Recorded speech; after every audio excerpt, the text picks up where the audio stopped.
Welcome, Lund loyalists, YouTubers watching on John Lund Unleashed and the Bay Area Sports Collective, those watching on X and Instagram and listening on Apple and Spotify. It's John Lund Unleashed and JohnLundUnleashed.com. Brought to you by Riopel Cosmetic Surgery and Laser Center. Right now featuring amazing stem cell technology. For all your pain and for the guys, check out the latest in low T and testosterone therapy to make you feel like yourself again. Riopel Cosmetic Surgery and Laser Center at riopelcosmetic.com. Now, all juiced up and ready to go. Here's Johnny.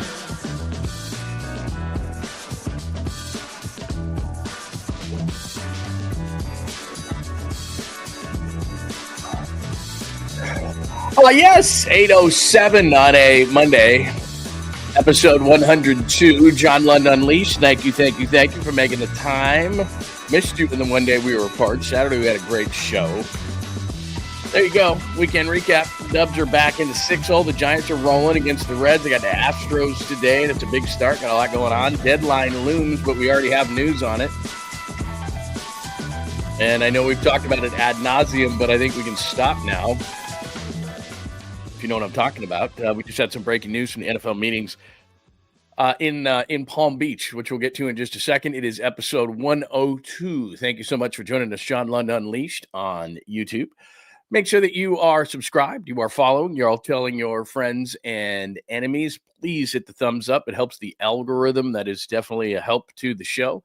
Bay Area Sports Collective. Make sure that you are following, watching, and subscribing on Bay Area Sports Collective. What that is me, John Lund Unleashed, Tom Tolbert, of course, former KMBR, and Polymac and Creative Tony. We're all doing that. We're doing the Bay Area Sports Collective. By the way, just want to give you a quick programming note before we get into some breaking news and go through the rest of the chalkboard there and do roll call on this Monday morning. I will be down at opening day on Friday, and we'll be, as I think I've told you this before, Warriors playoffs. We'll be covering that. So we'll have a whole separate section that'll be Giants stuff, Warriors stuff, Niners stuff.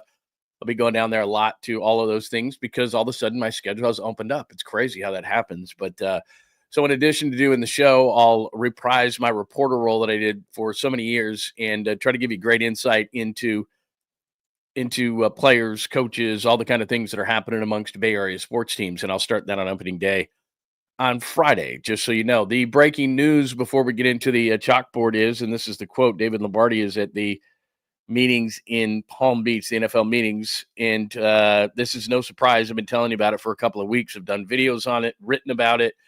There was just no way that Brandon Aiyuk at this particular time, with the timing, his injury is the major factor in this whole thing. A team wants to trade for somebody. They want to trade for him right now. They don't want to trade for Brandon Aiyuk mid-season. They want him right now. Like Cleveland, for example, they wanted him, and they were going to draft Shedeur Sanders at number 2. They wanted Brandon Aiyuk right now. They don't want to wait. Nobody wants to wait. It's a microwave society. So Brandon Aiyuk's not going anywhere. And I told you, he became a net negative. Somebody was going to pay him $22.8 million plus over a $25 million salary and wait for him to rehab from an injury. That's not going to happen. It was not going to happen. And so no matter what they gave up. So this was kind of an exercise in futility, this whole thing. And I know that everybody is sick and tired of it. And so am I every single day. I'm going to talk about it, but the quote from John Lynch is he expects Brandon Aiyuk to be with the 49ers this season and says, quote, he's tracking well, unquote, with his rehab process from the ACL, MCL. Many people are thinking that's midseason. I don't know. We'll find out more as we get to the OTAs and the rookie meeting camps and we're able to talk to these guys. But again, John Lynch from Palm Beach, NFL meetings going on right now, says that he expects Brandon Aiyuk to be with the 49ers, which means he's going to be with the 49ers. Do I think that they shopped him? I know that they shopped him, but I also know that as this started to crystallize a couple of weeks ago, that I knew they weren't going to trade him. And that's why I was so adamant in saying all of that, because I had heard that that teams weren't even making offers. Like, look, it just didn't make any sense. We're not going to pay him $22.8 million, another team. We're not going to pay him over $25 million. You're in it over $50 million, and the guy, you don't even know when the guy's going to come back. And then, like I said, the timing of the NFL draft is what these teams start to do is they start to look at players and they get excited. And they're thinking to themselves, okay, this is cheap labor, and maybe this player won't be as good as Brandon Aiyuk, but we don't know how good Brandon Aiyuk's going to be coming back from an ACL and an MCL. And you got to pay him all that money. It just made no sense ever. Once this whole process started and once this word came out of the $22.8 million due tomorrow. So they're going to reluctantly pay it. They're going to hope that they can rehab Brandon Aiyuk. And to be honest, myself, I'm glad they're keeping him. Brandon Aiyuk's a good player. Maybe they made a mistake in overpaying him, but I keep telling you this. It's a 3-year, $76 million contract, which is still a boatload of money. But if you look back at those original contracts, not the latest for DK Metcalf or any of these guys, but there was a time where Debo signed one, DK Metcalf, Terry McLaurin a few years ago. They were all in the 3 and 70-something range, and it's the same thing that Brandon Aiyuk got. So he got a few more bucks just due to increase in pay year to year, but he didn't get what he's being touted at. The 4/120 is not a deal. And just to educate everybody, what people get as an AAV is just a number. It's an ego number for an agent who can tell other prospects that he could be trying to recruit that, look, I got Brandon Aiyuk 30 million. I got this quarterback 60 million. The reality of it is that the guaranteed money when Brock gets paid, and I'll tell you about Brock in just a second, the guaranteed money, that's the number. And all the other stuff is for ego of the player, ego of the agent, makes headlines. But the reality is most contracts, they don't see all that money. Like right now, Fred Warner has a $29.2 million cap hit. That's not going to happen. They have to restructure it. George Kittle goes from $12 million on the cap to 22. They have to restructure it. They know that going into the process. As I said, the 4th year of Brandon Aiyuk's contract's at $42 million on the cap. That's not happening. So that's the end of the contract. All you have to do is go to one of these places like Spot Rack or Over the Cap. That's all where any of these guys go, wow, he's brilliant with a cap. Yeah, they just went to a website. And all you have to do is just look at it, and when the contract ends, when it balloons into craziness. And there's a bunch of void years. But we understand what it means now. So anyway, Brandon Aiyuk staying a Niner. Second thing that comes at it from John Lynch this morning says that he'd love nothing more. This is a quote. He'd love nothing more than for Brock Purdy to be done ahead of the offseason program. Quote, Brock wants to be with us. We want Brock to be with us. When that's the case, things get done. See, now here's what's really interesting. If you know John Lynch at all, when he starts to hint to things, I'm not saying this deal is done, but when John Lynch starts to hint to things, all of a sudden, a short time after, normally things do get done. So this is really encouraging because it says, let me give you the quote again. Brock wants to be with us. We want Brock to be with us. When that's the case, things get done. Hopefully it happens really soon this offseason. He wants to get it done before the offseason program. I've told you before why that's important, because this isn't like Nick Bosa. This isn't like even Brandon Aiyuk or Trent Williams. Those guys can miss time. You don't want them to, but they can. The quarterback is the leader of your team. Brock Purdy's 25 years old. You need to get the stink off of him from last year, the stench, the stink, whatever it is. Work with his players, be a leader, be there for the team. It's just different with a quarterback. So although the 49ers in the past, and you look at all these deals when they were done, it doesn't matter. Whatever extension it was, Nick Bosa into September, obviously Brandon Aiyuk last year into September, but even guys like Fred Warner and George Kittle and remember Debo Samuel and all these deals were done July, August, September, where it was into camp, near camp, after camp, in that range. That's how the 49ers like to do it. They are going to go away from what they normally do and get Brock Purdy done early. I believe that. And when I see positive quotes like that from John Lynch, you've been around long enough. I've been around long enough. When he starts to talk in those tones, whether it be positive or negative, you know where things are going. So that's a positive sign for the 49ers. So again, just a lead, and we don't normally do this. We usually go over the chalkboard first. Brandon Aiyuk is going to stay a 49er. I've been telling you for weeks that was going to be the case. And Brock Purdy, that is an encouraging update. So for all the negative things that have happened for the 49ers in this offseason, to look at this thing and say, hey, Brandon Aiyuk staying, Brock Purdy deal must be getting closer. I'm not saying it's done, but when John Lynch talks in a positive tone like that, things tend to happen. Or in a negative tone, things tend to happen. So anyway, that's the latest on the 49ers, and that's a couple of breaking news items. I'll make sure there's nothing else that he said. Well, we can wait on the rest of the stuff. He did say some things, but we can wait on the rest of that stuff. So there you go. All right, Giants weekend in episode 102. Very encouraging. They get the Astros tonight, and that's a team that is always kind of a pain. So we'll talk about that. Sacramento debut for the A's. And again, I'm not going to get deep into the A's this year, but I do think it is important. And I don't know what the weather is going to be like. I had heard it wasn't going to be great, but watching the Cubs over the weekend, especially Arizona, they're up like 6-2 on Arizona in the 8th, and Arizona just went off, and the Cubs ended up winning like 10-6 or whatever it ended up being. So the Cubs are going to be pissed off, but to have a major market team, the Chicago Cubs, come into town and play against the A's in Sacramento, is going to be historic. I mean, there's no other way to put it, even if the A's don't move the needle a ton. The Warriors back in the 6th spot. Brandon Podjemski, you got Steph Curry back, so they win against teams, honestly, they just should have beaten in New Orleans and San Antonio over the weekend. They absolutely blew the doors off San Antonio, which is something you got to do, but nice game by Pods. We'll get into that. Aiyuk, 24 plus hours away. We already have the answer to that, so we can scratch that off the board. Mock Monday. I actually did a video that's going to drop at 11 a.m. this morning on this very channel, John Lund Unleashed. If you check it out, I finally succumbed to the pressure. Do a mock draft. And so I did it differently, though. I'm going to, when I get down to Mock Monday on the chalkboard today, I will give you a little teaser. I just did like a 3 or 4 minute video, but I didn't show you the video to force you to go to johnlundunleashed.com. So that's where it is. I have a little teaser video that I show you that I'll drop at 11 o'clock. But because you're in the room, I will show you what the mock drafts look like, and you can mock my mock. But I did it a little bit differently, and we'll get into that when we hit that topic. If you missed Saturday, I thought this Mark Cuban story is really an interesting story and kind of backs exactly what I say about owners all the time and have been saying for a long, long time, because the majority of owners treat their ownership like one of their other businesses. They are not willing to lose money year after year after year after year chasing a championship. They're just not. Their instincts as a businessman or businesswoman won't allow them to do it.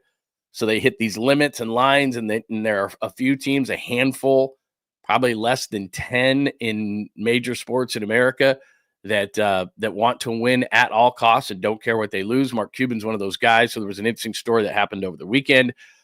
Tater Day. It is National Tater Day. And I was thinking this, so it's Potato Day. And because my dad was fry man, believe me, I worked for him for just about a year and was like, this isn't for me. But I've had every type of potato under the sun, however it could be prepared. And I'll talk to you about that. Plus, because it's a sports term as well, a tater. I don't know where that came from. Does anybody know? Like, it's a tater. There's so many different names for a home run, but it is National Tater Day. That's what they call it. But it's Potato Day, Tater Day. And I don't know how a home run became a tater, but it did. And then random stuff, which you do throughout the show. And I do have a sweet, clean, family-friendly caboose pistol that will bring up an interesting thought. And there are so many things. So many of these are airline related. It's airline related to start the show. So anyway, we got a ton of stuff to do. Before we do roll call, again, thanks for coming in to John Lund Unleashed. Please subscribe, like, and get those alerts on. Bay Area Sports Collective, please subscribe there as well. You can also watch as you are this morning. As a matter of fact, that just reminded me, the people on Instagram, yeah, they have no idea what I'm saying because I just clicked that on. And so we're on Instagram, we're on X at John Lund Radio. You can watch there. LinkedIn today, Facebook, you can friend me, John Lund, or follow the page is what I'd love you to do at John Lund Unleashed. So that is it. That is the way to start the show. All right, let's do a little bit of roll call this morning. I did see some people in early as I had this thing up way early. I had it up way early last night. We look at Hurley-Bird coming in at 4:29 a.m. Baba Booey, Jeff, good morning to you. My friend Vernon is here. Tacky, Pine Needle, I hope you did well over the weekend. I know you were in Reno. That's very, very cool. I wonder how you did because I know you're off to a good start. I always hate when I gamble and I get off to a great start because I just know I'd rather have obviously the finish because I just know if I'm off to a hot start, then I'll have a few cocktails. I'll get too aggressive. I lose the money. If I get it early, rather obviously late, you're like, let's go. Enrique, good morning to you, my friend. It is great to see you. Mike, hello. Todd, great to see you. Yes. Jesus is here. Francis is here. Hi, Papa J. It is great to see you, my friend. Please like and subscribe to both channels. I agree with you, Papa J. Thank you for that.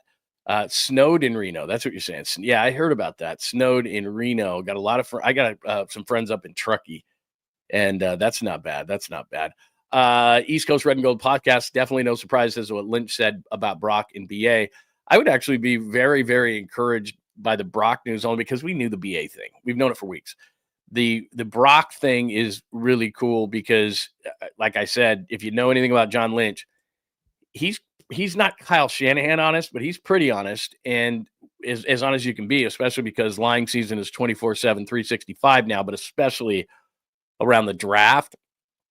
But he had no choice on BA but to say, hey, it's not happening.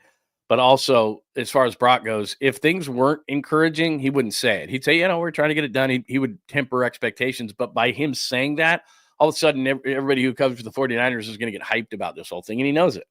So for him to say that means, hey, hi, Brock and New Era. Hey, you tripping? Good to say.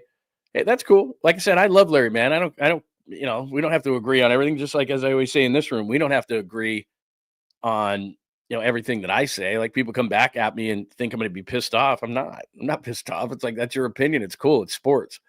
I mean, unless something is definite, 2 + 2 is always 4. But we're not dealing in math in this room. It's everybody's opinion, and what I think and what you think may be totally different, 2 different things.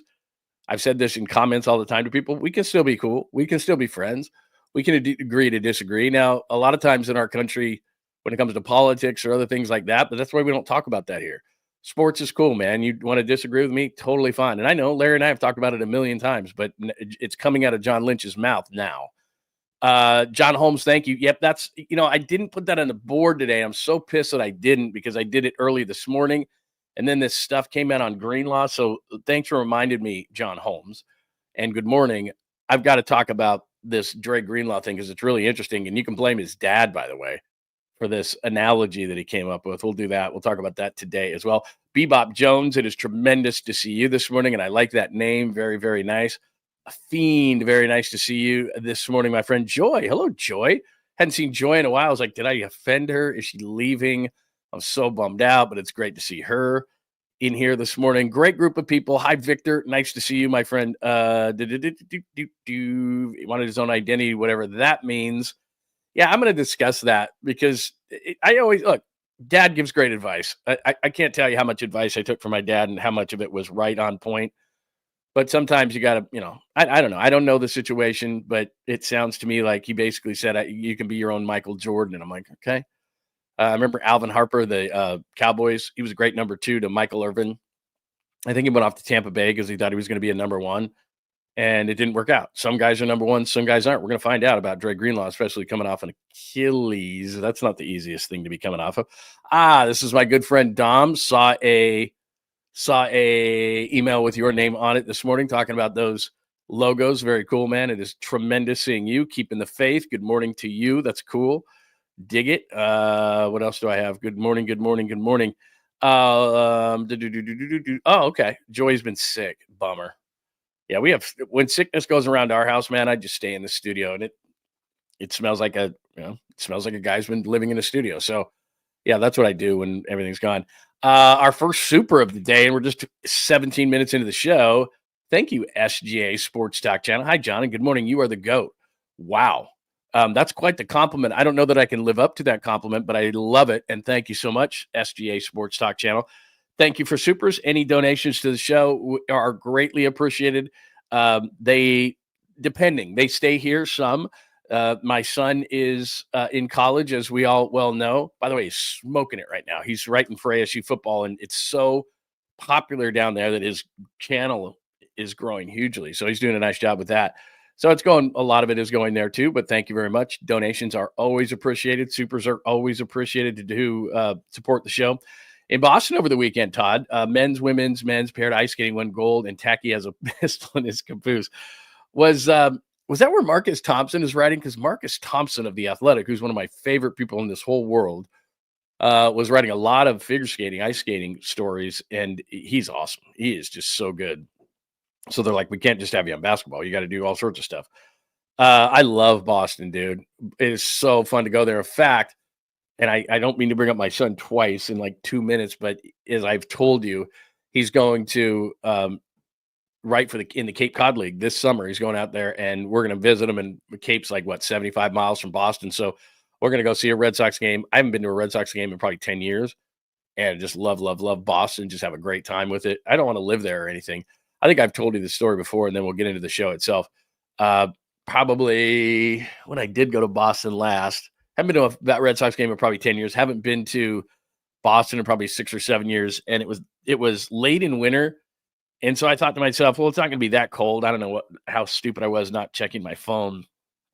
But I get out of Logan Airport, and I just had like one of those vests on, like a kind of a small puffy vest. And so I walk out of the airport, and I was going out to have my friend pick me up, and this rush of cold air just, and you know how in really cold places that wind just in the winter just cuts right through you. It doesn't matter what you have on. But I had like a thin long sleeve t-shirt with a puffy vest on. And people are looking at me like, what in the hell is wrong with you? It's snowing sideways. The wind is hitting. And I'm just like, I underdressed. And I didn't have a big jacket. I didn't have anything. I mean, that was what I had. I had like hoodies and stuff that I probably could have put underneath it, but I had to go out and buy a jacket. Because I'm just like, what was I thinking? Because I just forgot. I've lived in the East. I've lived in the Midwest. You know this. And I don't know, when you live in California, you just forget. And it can get cold here and miserable and it's rainy and, winter's pissing on us one last time in Northern California. But come on, it's nothing compared to like when I lived in Detroit or Pittsburgh or any of those places. But I literally had forgotten. And so I get on the plane and, whatever. And then because I think it might have been like this time, like March or something like that. And I'm thinking, well, winter's over now. It was giving Boston one last blast. And I walk outside and I'm just like, oh, but I do like Boston. All right, let's get to all this stuff. Episode 102. Keep them coming. Questions, comments, thoughts, anything you have on your mind is greatly appreciated. And like I said, anytime you want to get something on the board, just hit me up with a super. All right, Giants weekend. Let me start with that. And let me just hit this. Take 2 out of 3 against the Reds, and they really should have gotten all of them. But let me just hit a couple of things here from the weekend as far as the Giants go, because they had a great. Did I not put these in? If I didn't, I'm going to be mad at myself. I might not have done it.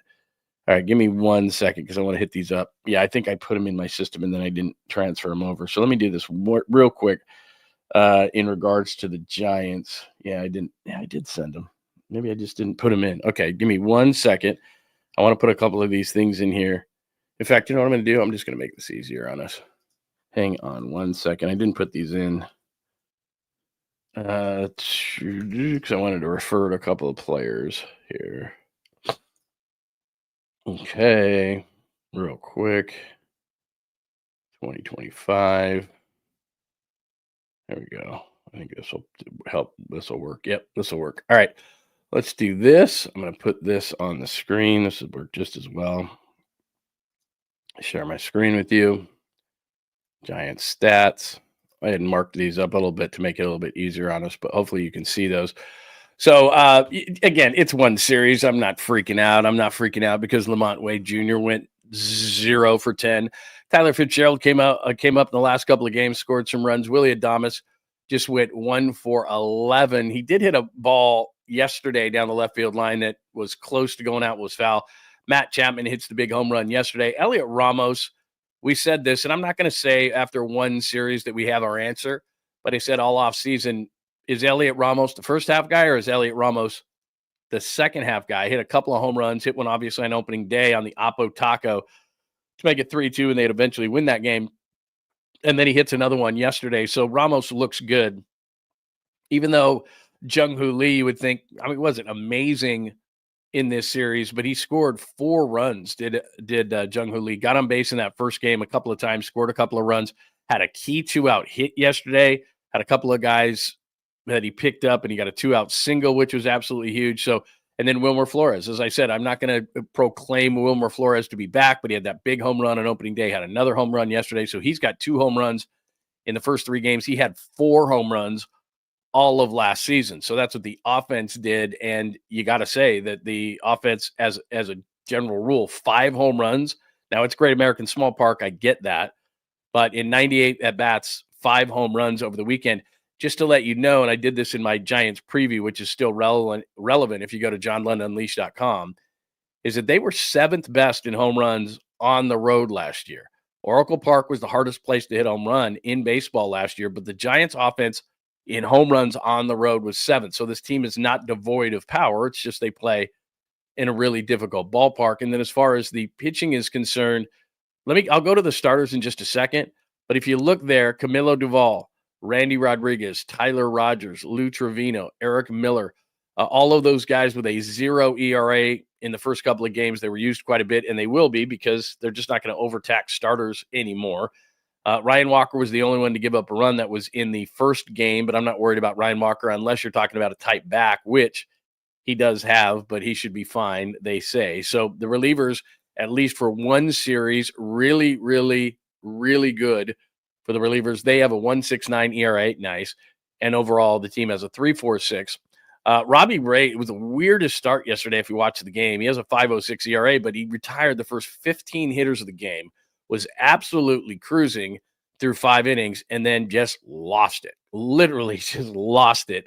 And you look at his numbers, and they're not that impressive. He does get the win, which that's devalued nowadays, but he was so good the first 5, and then he just literally lost it. Justin Verlander, not bad, not great, not bad. And we've already talked about Logan Webb because he started on opening day. So the most encouraging thing there is the bullpen was really good in the opening series against Cincinnati. And now you take on, and this is a huge one. Houston's got great starting pitching. You look at the situation, you got Jordan Hicks going tonight, and then they're going to turn around and put Webb in game number 2 and then Roop in game number 3. That's what the rotation looks like against the Astros. It's a huge start tonight for Jordan Hicks, in my mind. He'll go 5 and fly just because they don't want these pitchers to get overtaxed, and that's what we saw. Logan Webb, they'll just let Logan go, but they're not going to overtax these guys. Robbie Ray hit the wall in the 5th inning yesterday. Verlander, as he'll say, and I'll pop up Verlander in just a second in a video, he wasn't bad, but this is a huge start to me for the Giants because if Jordan Hicks can be at least what he was early last year, then this is huge. Houston's always a team that is going to contend. They lose guys every single year. No more Alex Bregman. They kind of take these hits and then they just continue to keep going. They got Christian Walker from Arizona. So, they signed a couple of guys, but they're not major market. And their owner is not going to go over a certain number. So they're going to continue to lose guys, but for some reason they just win and win and win no matter who they lose. So I expect it to be a tough series before they come home Friday, of course, for the big rivalry against the Mariners. But Friday is the home opener against the Mariners, so we'll talk about that more as that gets closer. But this is a huge series, and tonight is a big game for Jordan Hicks because we knew who the top 3 in the rotation were going to be, and for the most part, Verlander wasn't bad. Robbie Ray for 5 innings was really great. Logan Webb is Logan Webb. But now here's where the fun starts. What is Jordan Hicks going to be? Can he have more endurance than he did a year ago? He was great right out of the gate. And as I told you, I didn't like the signing from the minute they did it. I think it was 4 and 44 is what the deal was. And so I just said, look, this guy should be in the bullpen. I like when he throws 102 gas. I think he should be the 7th inning guy. This is another thing that, if we disagree, we disagree, and we can still be very good friends. But we'll see tonight. And he got off to a great start last year. So can he be a guy that if he's 5 and fly tonight, it is what it is because that's what teams do, especially early in the season. But can he have the endurance to where he's not burning the pen every time? So can he go 6 or 7 eventually? But more importantly, can he have the endurance to go later in the season? Did he do things in the offseason to make it so that he's not going to hit the wall again? Now you got to put him in the pen. Now is it Birdsong, whereas Roop, Kyle Harrison, which, by the way, I got some Kyle Harrison video. He was great in his first start, but there's a big difference between AAA and the majors. We know that. So, what is this going to be? This is a big start to me. And I know it's game 4. So I said it was a big series. I'm saying this is a big start. I get that. But also here, I'm a big believer in this. When you get off to a really nice start, and I know there's 162 games and you're going to go through peaks and valleys, but it's important at the beginning of the season because you've heard a lot of this. They felt good coming out of spring training at 21-6. After the first game, you heard Wilmer Flores on the field after he hit that home run that they just kind of have some really cool mojo going on and they feel good about things. And we all know this as human beings, and you don't have to play professional sports or anything. Attitude is everything. How you feel about something. If you get off to a crummy start, some baseball team starts 0-7 and they start going, are we any good? Versus you get off to a nice start and you beat the Reds and maybe you win this series against Houston. You come home against Seattle, who's got great starting pitching, maybe the best in baseball. You get off to a good start. It can be contagious, and everybody feels like we are going to win this game and we are going to find a way to come back. And we are, and so you start to gain that confidence. You heard Matt Chapman say over the weekend, maybe it's a bunch of crap, but I tend to believe that from a sports psychology standpoint, and really a life standpoint, it's like how you start the day. I try to start my day in a certain way and a certain thing, and you get a good attitude. It's like, I'm going to have a good day, but it's got to start at the beginning. And sometimes at the beginning of the day, you have something shitty happen to you, and then you're like, oh, man, this is going to be a bad day. And then that just changes your whole attitude. And I think sports is the same way, is that when it starts to roll downhill at the beginning of the season and all of a sudden you start, I don't know, 2-10, you're like, are we any good? Versus starting 10-2 and going, hey, we're a pretty good team. And it can happen during the season. And the Giants are going to have a stretch where they lose 5 or 6, where they're going to win 5 or 6. But at the beginning of the season, it kind of tends to set a tone. And so that's why I think it's important. I think Houston is a team that wins. The Giants know that. And so you walk in here, let's say you take 2 out of 3. All of a sudden, you're like, hey, win a series in Cincinnati, win a series in Houston, come home for Seattle. That's going to be a tough you're talking about a really tough pitching staff in obviously the hardest park to hit. So it'd be nice to go in there, especially tonight. I just think it's a big deal for Jordan Hicks to see what he is, because I've said it time and time again. I think that Birdsong should be in the rotation. I think Roop earned a start in the rotation. I think Hicks' best position, best place on this team is as a 7th-round hammer, but we'll see, because the Pen looked good in Cincinnati in one series. So maybe Hicks is in his best spot. I'm willing to listen. So let's watch that thing and see what happens. That is coming up tonight. So that's Giants weekend Astros preview. As far as the sack debut, and then I'll head out to the chat line after we finish up some baseball talk. Like I said, I've said this before, that when I first got here and worked for 95.7, Papa and I in San Francisco, if you're not from the Bay Area, sports radio station, and then I went over to KMBR. But at 95.7, one of the first things we did was we got the rights to the A's. And before things really went downhill, and I was gone by that point, but before things went downhill and the relationship soured, it was a good relationship. But the problem is that Papa and I were in middays, and a lot of the day games were obviously right in the middle of our show. And so it's not that I didn't like the A's. I do. I like a lot of people in the front office. I'm still close with guys like Chris Townsend who do the broadcast and the A's cast. And so I want them to do well, because I respect their fan base, and I think they're a fun team, and they were always good to me. So that's, it's just on a personal level. I want the A's to do well no matter where they are. But one thing that it did do was Papa and I got really good ratings, and then the A's would come on in the middle of the day and they would stink. And there was a lot of day games. And so I remember at least on one occasion looking at every 3 months you would get a bonus. There's what they call a ratings book. So fall book, winter book, spring book, summer book. There's 4 books, and you get rated every 3 months, and then you get bonuses based on how well you did in each one of those books over that 3-month period. And there was one period at least maybe 2 at least, where we were like 0.3 off or whatever, a very small amount. And of course, radio stations aren't going to give you the bonus. You could be 0.1 away. You could be like this close, and they're not, sorry, nice try. And it was quite a bit of money. And so, we looked at it and we broke it down, and you could take out the A's games. And so if you took out the A's games and looked at our bonus structure, the A's cost us money. I mean, that's just me and Papa both. And so we were like, oh, what a bummer. So I realize that the A's have a segmented fan base. It's small, but it's loud. But there's not a lot of people who are like, oh, A's, you're talking about A's, I got to go. I'm not necessarily talking about A's. What I am talking about is it's historic. You're talking about the Chicago Cubs coming into Sacramento. Like, did you ever think that was going to happen, that the Chicago Cubs were going to come and play in Sacramento at Sutter Health, at Rayleigh Field, what it used to be? Like, I can't believe that the Chicago Cubs are doing that. So if I could have done it, I would have went up there. I know that the weather is going to be a major question mark, but I'm going to get up there sooner rather than later, and probably going to cover it as a media member rather than give John Fisher my money. But it doesn't mean if there's some friends up in Sacramento that I wouldn't come and say hello and have a beer with you up there. But anyway, I just think it's historic. I think it's certainly worth mentioning, and just thinking in my mind, the Chicago Cubs are going to play the A's in Sacramento. And that's when we're going to start hearing about the ballpark, and we'll have a lot of positive things. I'm sure the players will say positive things, but then when they leave town, I am anxious to see, or curious is more than anxious, curious to see or hear what the players say about playing in Sacramento. So we'll see, because as we'll show from Kyle Harrison in just a second, he had a great start. It looks like a minor league ballpark. It is a minor league ballpark, and it's no rip on Sacramento. I keep saying this over and over again. I wouldn't mind if the A's stayed in Sacramento instead of going to Las Vegas. It's just build them a major league park then. And I have no issue with it. It's just playing in a minor league park is not great for anybody. But anyway, we shall see as the Cubs visit Sacramento. Speaking of Sacramento, Kyle Harrison got off to a tremendous start at Sacramento. But he struck out 8, 9 over the weekend, whatever it is. But I'm just looking at the pitches themselves. Here's a little bit of Kyle Harrison in his initial start with Sacramento. It'll be interesting to see how he handles the AAA assignment to start this season, and that'll help as he freezes Aaron Shunk for out number 2 here in the second. Nice pitch. I guess that's it. Is that all I did? Oh, there. Oh, you almost had it.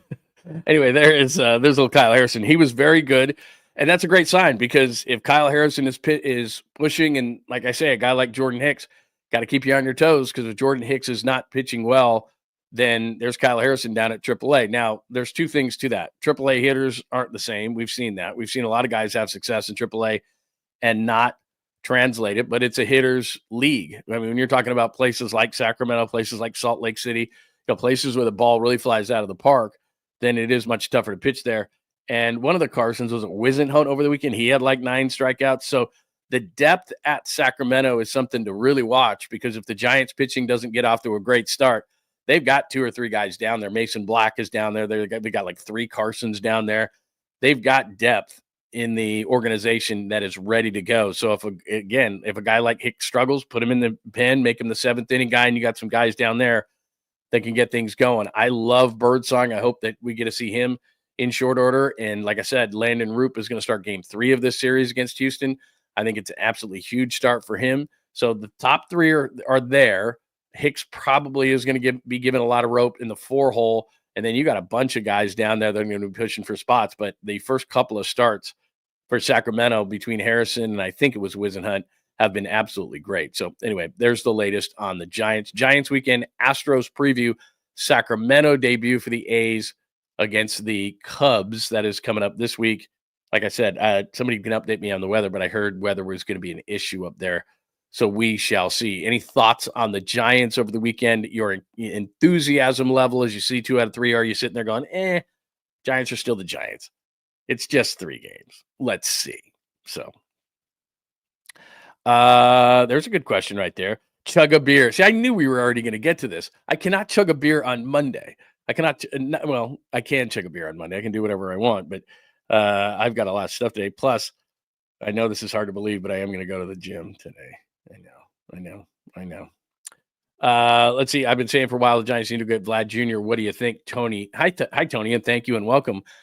Look, I'd go get Vlad, and I'd put whoever in the deal. If Kyle Harrison is a guy that you're not sure about, then Kyle Harrison's in the deal. If Bryce Eldridge is in the deal, then Bryce Eldridge is in the deal. I mean, you're talking about Vlad Guerrero, who's in the prime of his career. And I said this before, and there was like, that would be tampering, Lund. It's like teams tamper all the time. Stop it. But when Vlad and the Jays couldn't come to a deal, I would have right away, if I was Buster Posey, I would have called the Jays and said, what do you want? What do you want? I would have called Scott Boras and said, whatever it is, the deal that they're asking for that they won't give him, I will. Because he's that good. And he's that young. And I know it's a double-digit deal. I completely understand that. And he may not want to play here, but he's a right-handed hitter, not a left-handed hitter, so that makes a bit of a difference. But if Vlad wants 10 years and $400 million, I'm down with it. If I'm the Giants, I'm down with it. They're under that number. They can afford it. They can do that. They just sold 10% of their team. I know that's going to go to Willie Mays Plaza, and I know that's going to go to the suites, and I understand all those kind of things. But maybe you could just set aside like maybe $10 million a year for a guy like Vlad Guerrero, who, if Vlad's at first base, and now Fitzgerald didn't look too bad in the last couple of games. Willie Adames, Matt Chapman, Patrick Bailey, Ramos looks like he might be real. It's 3 games. I get it. Jung-Hoo Lee looks more comfortable this year. All of a sudden you're going, okay, all right, now we got something here.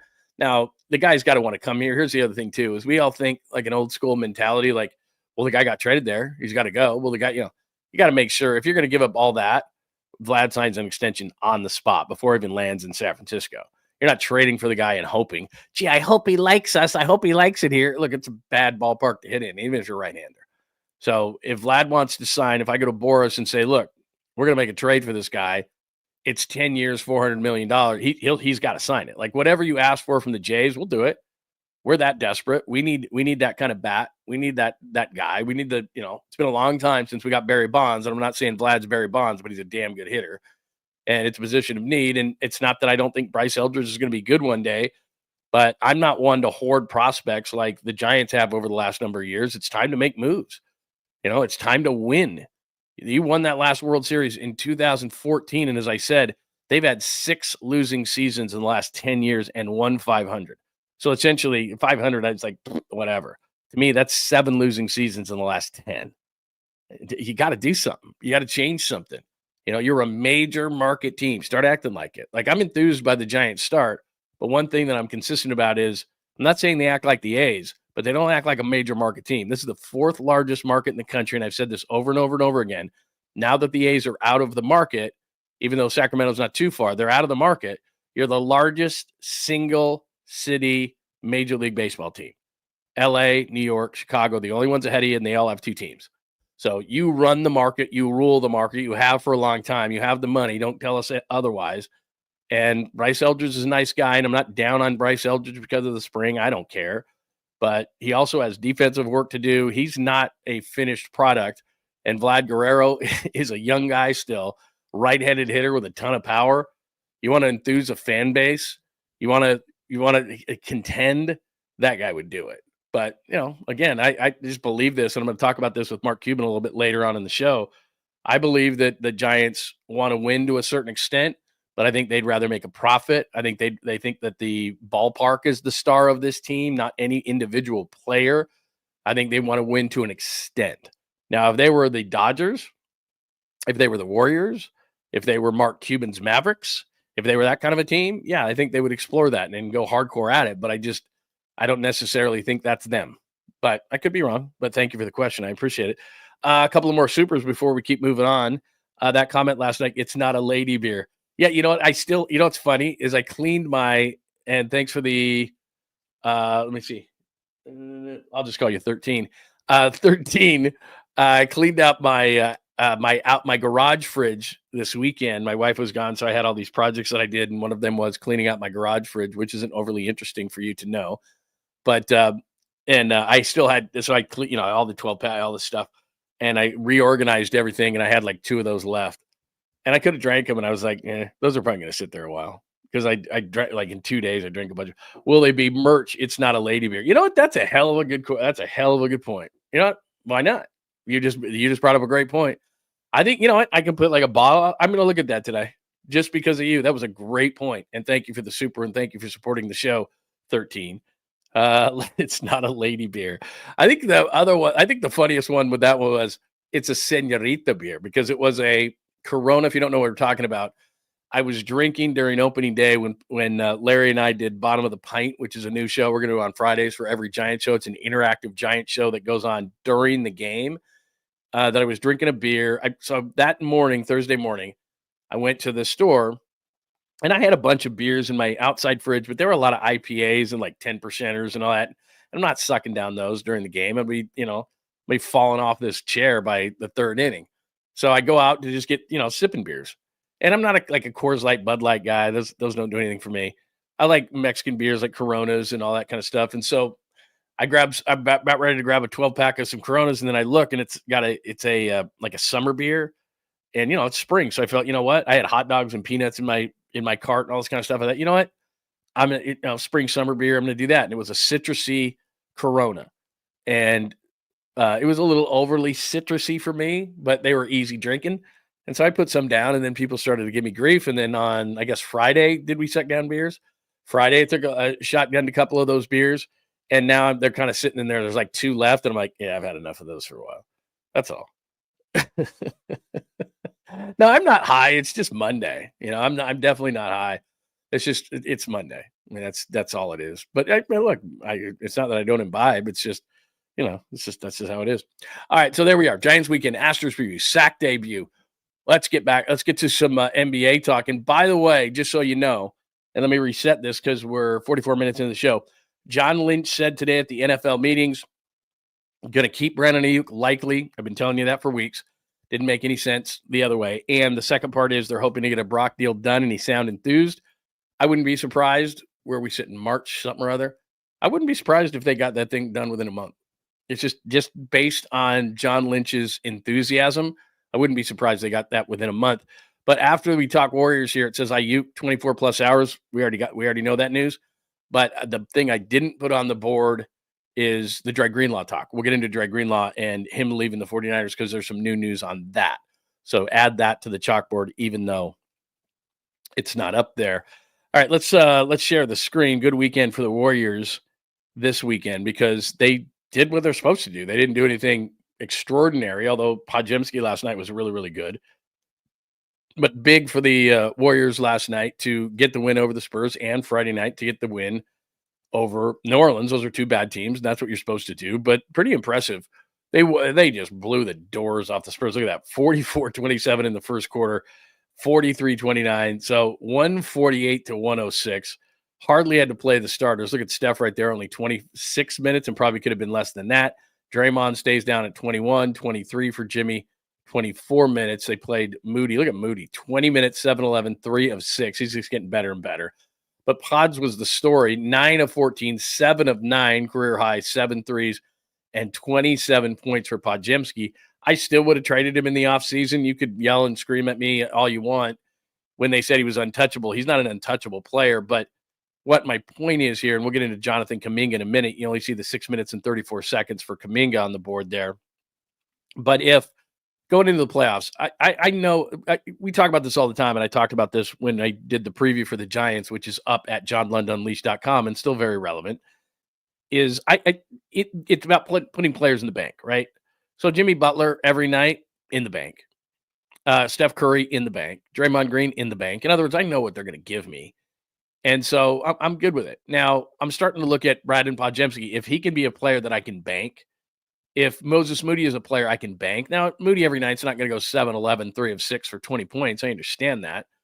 But if those guys can be pretty consistent in the playoffs, I know we're going to talk about the big three, but in order to get anywhere in the playoffs, it's going to be about guys like Moody and Podziemski and Kuminga and maybe a guy like Post. And by the way, Looney hit his first 3 in forever, which was pretty hilarious last night. So it's going to be about those guys and their contributions because I know what Draymond, Curry, and Butler are going to do. And it's about the big guys and how well they play and if they can step up their games even to another level, which in Draymond's case and Steph's case we've seen. In Jimmy Butler's case, I'm assuming it because I've seen him do it in the playoffs with the Heat.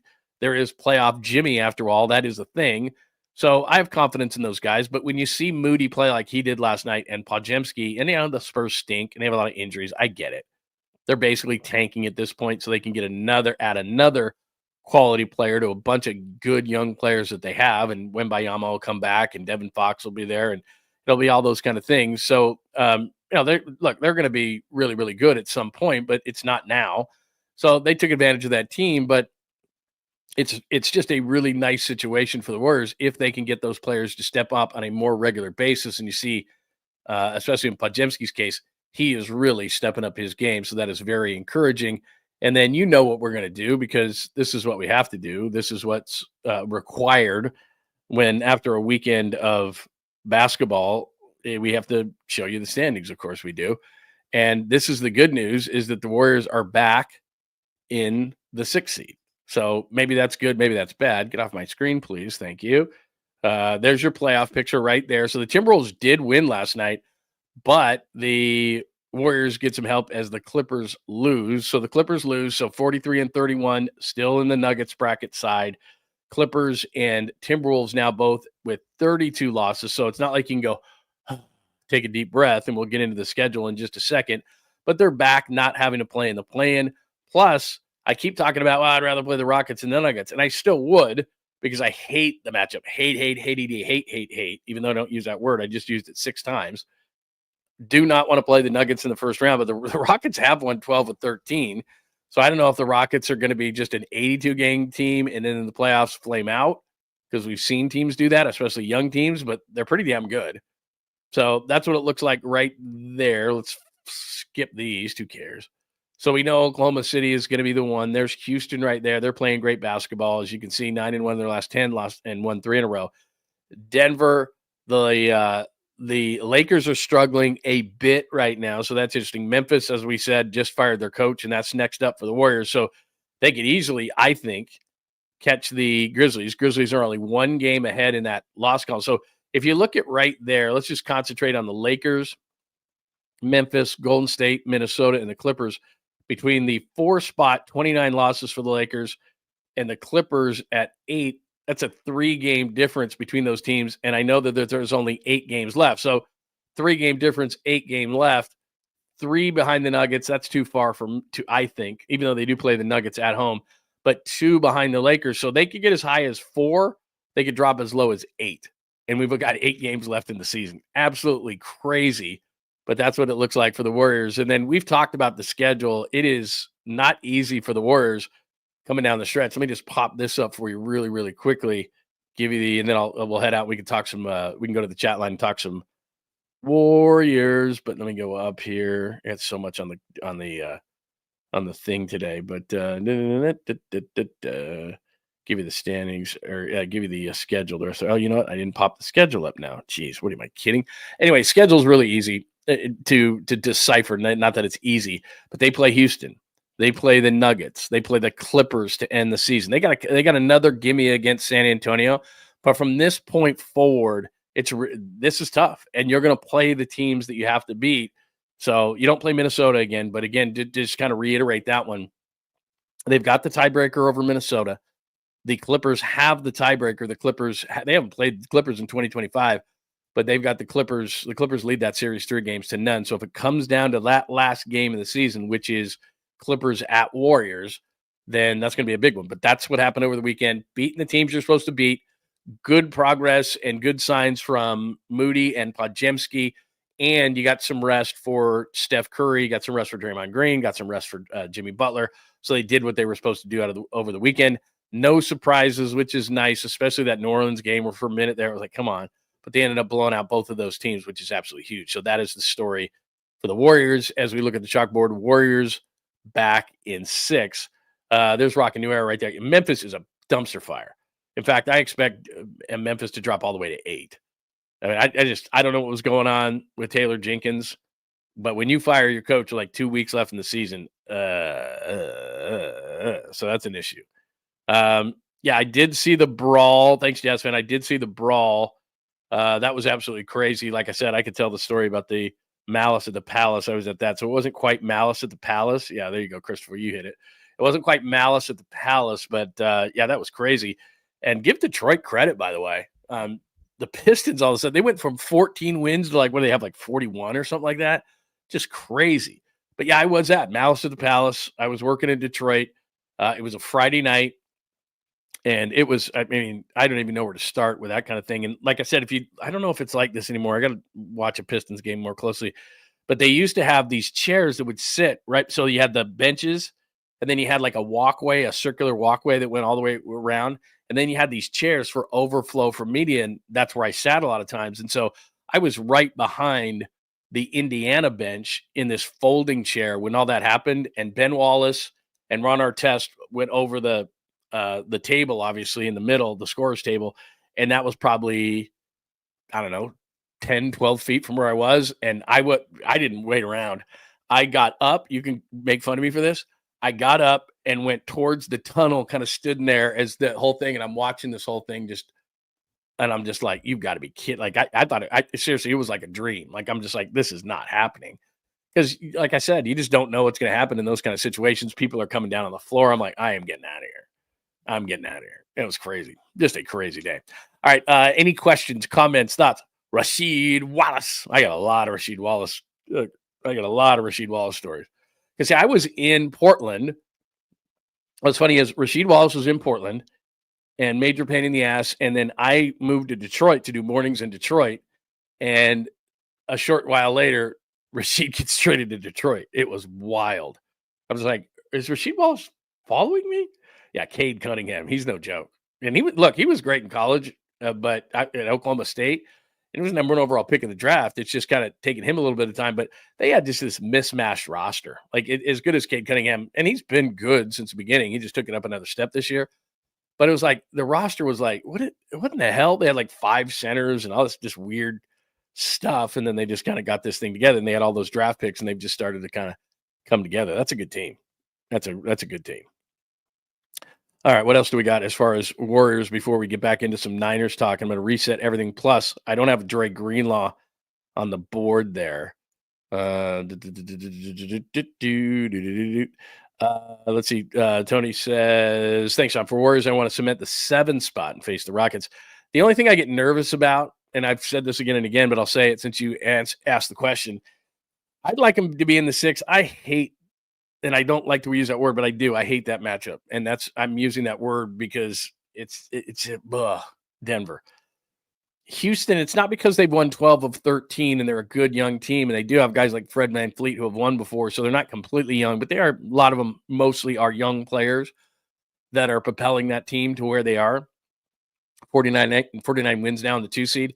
And I agree with you. I've said this the entire back half of the season, that if they could take on a Memphis in the first round, which won't happen, but these young teams, Memphis, Houston, even Oklahoma City, who hasn't proven anything, they've proven that they're a really good 82-game team.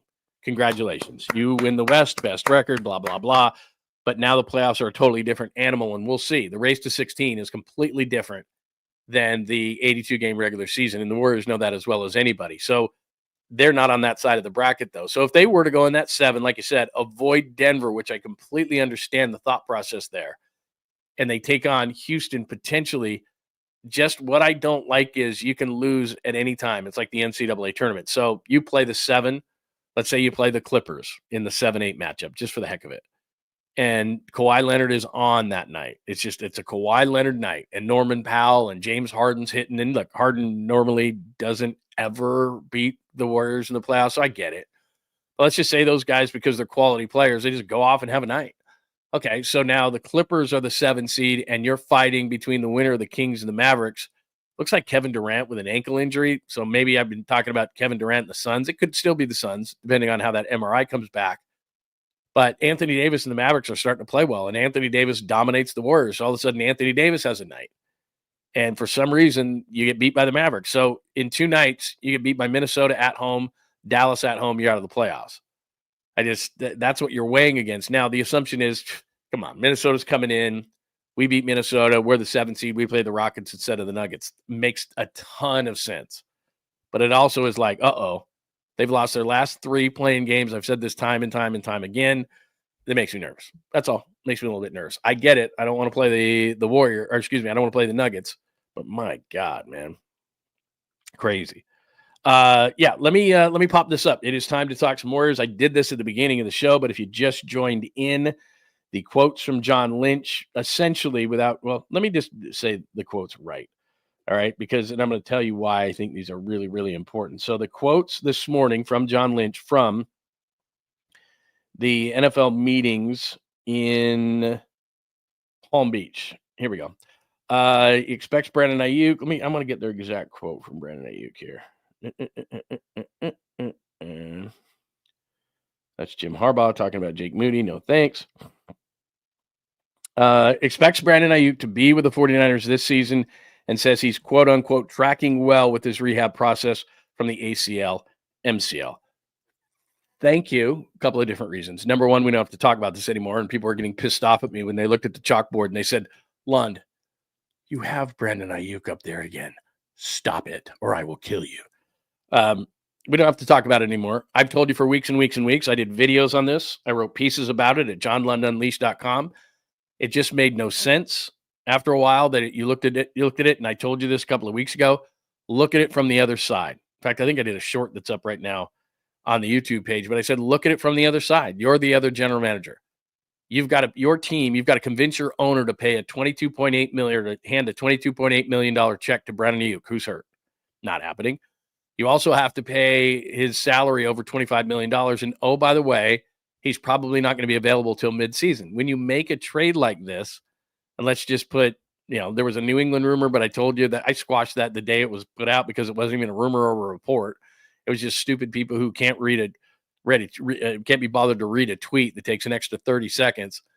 And then same thing with the Browns. If the Browns at number 2 take Shedeur Sanders, which I think would be a major mistake, but let's say they do, and they need somebody to pair with Jerry Jeudy, Brandon Aiyuk's not going to be ready till midseason. You're already in draft season. You're a month out. The Browns are going to go, we can just get a lot cheaper guy to play wide receiver. Will he be Brandon Aiyuk? Probably not, but will Brandon Aiyuk be Brandon Aiyuk? We don't know.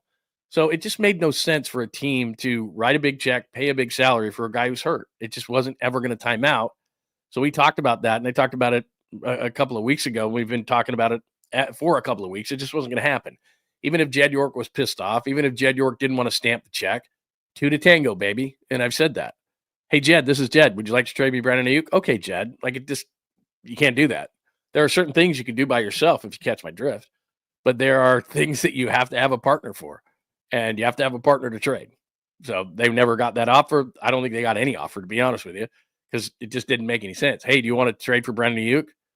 It became I said this on Larry's show the other night. He became a net negative. Like, you want to trade us Brandon Aiyuk? You got to put a pick with it. And the Niners like, what? No, we want a pick. And the other team was going, no, you have to give us a pick. We're not giving you anything. He's a net negative. You want us to write a $22.8 million check to an injured player and then pay him over $25 million in salary? You give us a pick in Brandon Aiyuk. We'll do a pick swap with you, and you improve our slot. Like, let's do a 4th-round pick swap, and we move up. Like, you were going to have to attach something to get rid of Brandon Aiyuk. You weren't going to get anything back. Like, people are like, oh, maybe we can get a 4th. A 4th?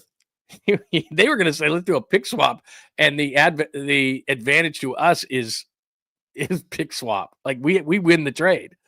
And then we have to wait, and we have to pay the $22.8 million. You want to get out from underpaying this money? Jed York, after the entire offseason in which you've tried to get out from, or will take the hit, and this would have been, again, an $18 million hit on the cap for him not to play for the Niners. So just the timing never worked. So he's going to stay. And then the second part, which I think is even more important here, because we knew Aiyuk wasn't going anywhere, but the quote from David Lombardi this morning on John Lynch from the NFL meetings in Palm Beach, we'd love nothing more than for Brock Purdy contract to be done ahead of the offseason program. Quote, Brock wants to be with us. We want Brock to be with us. When that's the case, things get done. Hopefully it happens really soon this offseason, unquote. One thing I know about John Lynch is he will not blow smoke up your ass. Well, yes, he will. But what I mean is that when he says something in an enthusiastic way like that, in a positive way like that, then what he's saying is it's getting there. He would not have said positive things. Brock wants to be with us. We want Brock. When that's the case, things get done. Hopefully it happens really soon this offseason. He wouldn't have said that if they weren't progressing. I know him well enough to know that. And I haven't talked to anybody within the organization this morning because these quotes just came out. So I'll try to confirm what I believe. But I just know reporter instinct tells me that. History of John Lynch tells me that. When John Lynch says positive things, all of a sudden, deal done. So this is getting done. I wrote a piece at johnlundunleashed.com maybe a week or so ago, maybe 2 weeks by this point, but you should check it out. And I predicted Brock Purdy's contract. It's going to be ahead of $55 million per season. But again, AAU is for ego. It's about the guaranteed money. So check that out at johnlundunleashed.com. But to me, Aiyuk is nice because then we don't have to talk about it. Is Aiyuk going to be here? Is Aiyuk going to be here? Is Aiyuk going to be here? It's just going to be about now. Aiyuk's rehab. When's he coming back? Which is, I'm fine with talking about that. This whole thing of will he get traded, when I looked at the whole situation and went, he's not getting traded. It doesn't make any sense for the other team. Like the Niners, they want to get out from under the money. I get it. The other team, no, made no sense. But Brock, to me, that's very encouraging because, as I said before, it's really important he gets in. This is an Aiyuk situation. This isn't Trent's situation. It'd be nice to have him in, but they're not the leader of the team. Brock Purdy is the leader of the team. You get these rookies in, they want to work with, offensive linemen. Maybe they're going to have a new center, whatever the case may be. They need Brock in there. He needs to lead. He needs to be a leader. They need to get that taste out of their mouth from last year. And one of the ways you can do it is, remember that taste that was Brandon Aiyuk's hold in? Remember the taste that was Trent Williams hold out? Now Brock Purdy gets a deal done. And all of a sudden you're like, okay, BA's staying. Brock Purdy's got a deal done. George Kittle has an extension done. All of a sudden everybody's feeling better about things. All those guys they lost in the offseason doesn't hurt as much. You got Brock done. You got Kittle extended. You got BA rehabbing. Okay, now we know what we got. We got an NFL draft in front of us. So they're going to feel better. All right, now that you feel better, and I'll hit up the chat line in just a second. Let's see. Let me check.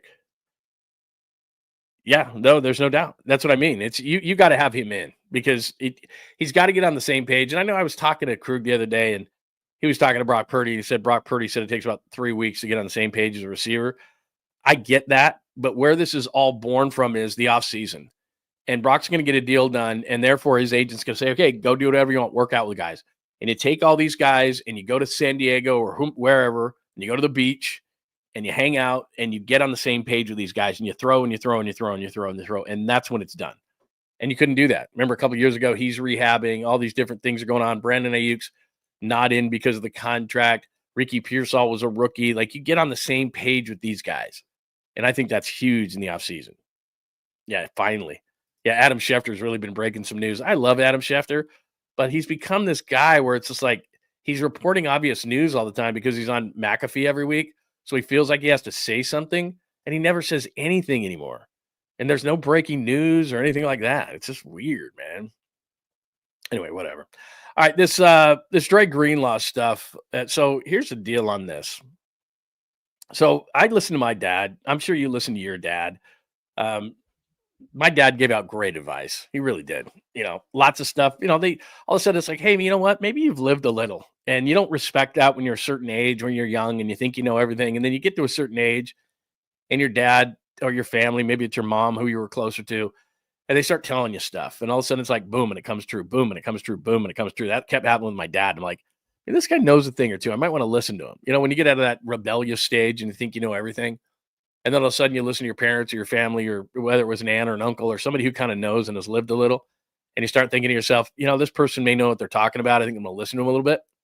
So according to this latest piece, this is a reporter out of Denver, talked to Dre Greenlaw's dad and why he signed with Denver. And this was the reasoning behind it. One of the big reasons right here. This is a quote from his dad. Hey man, you stay in San Francisco, you're Scottie Pippen. And Fred Warner's MJ. Go be freaking MJ. Soon enough, Greenlaw followed his father's advice, signing a 3-year, $35 million, blah, blah, blah. It's a 1 year, 11.5, but it's okay. AAV is all about ego. So, okay, you can have your 3 and 35, even though it's 1 and 11.5, and that's all that's guaranteed.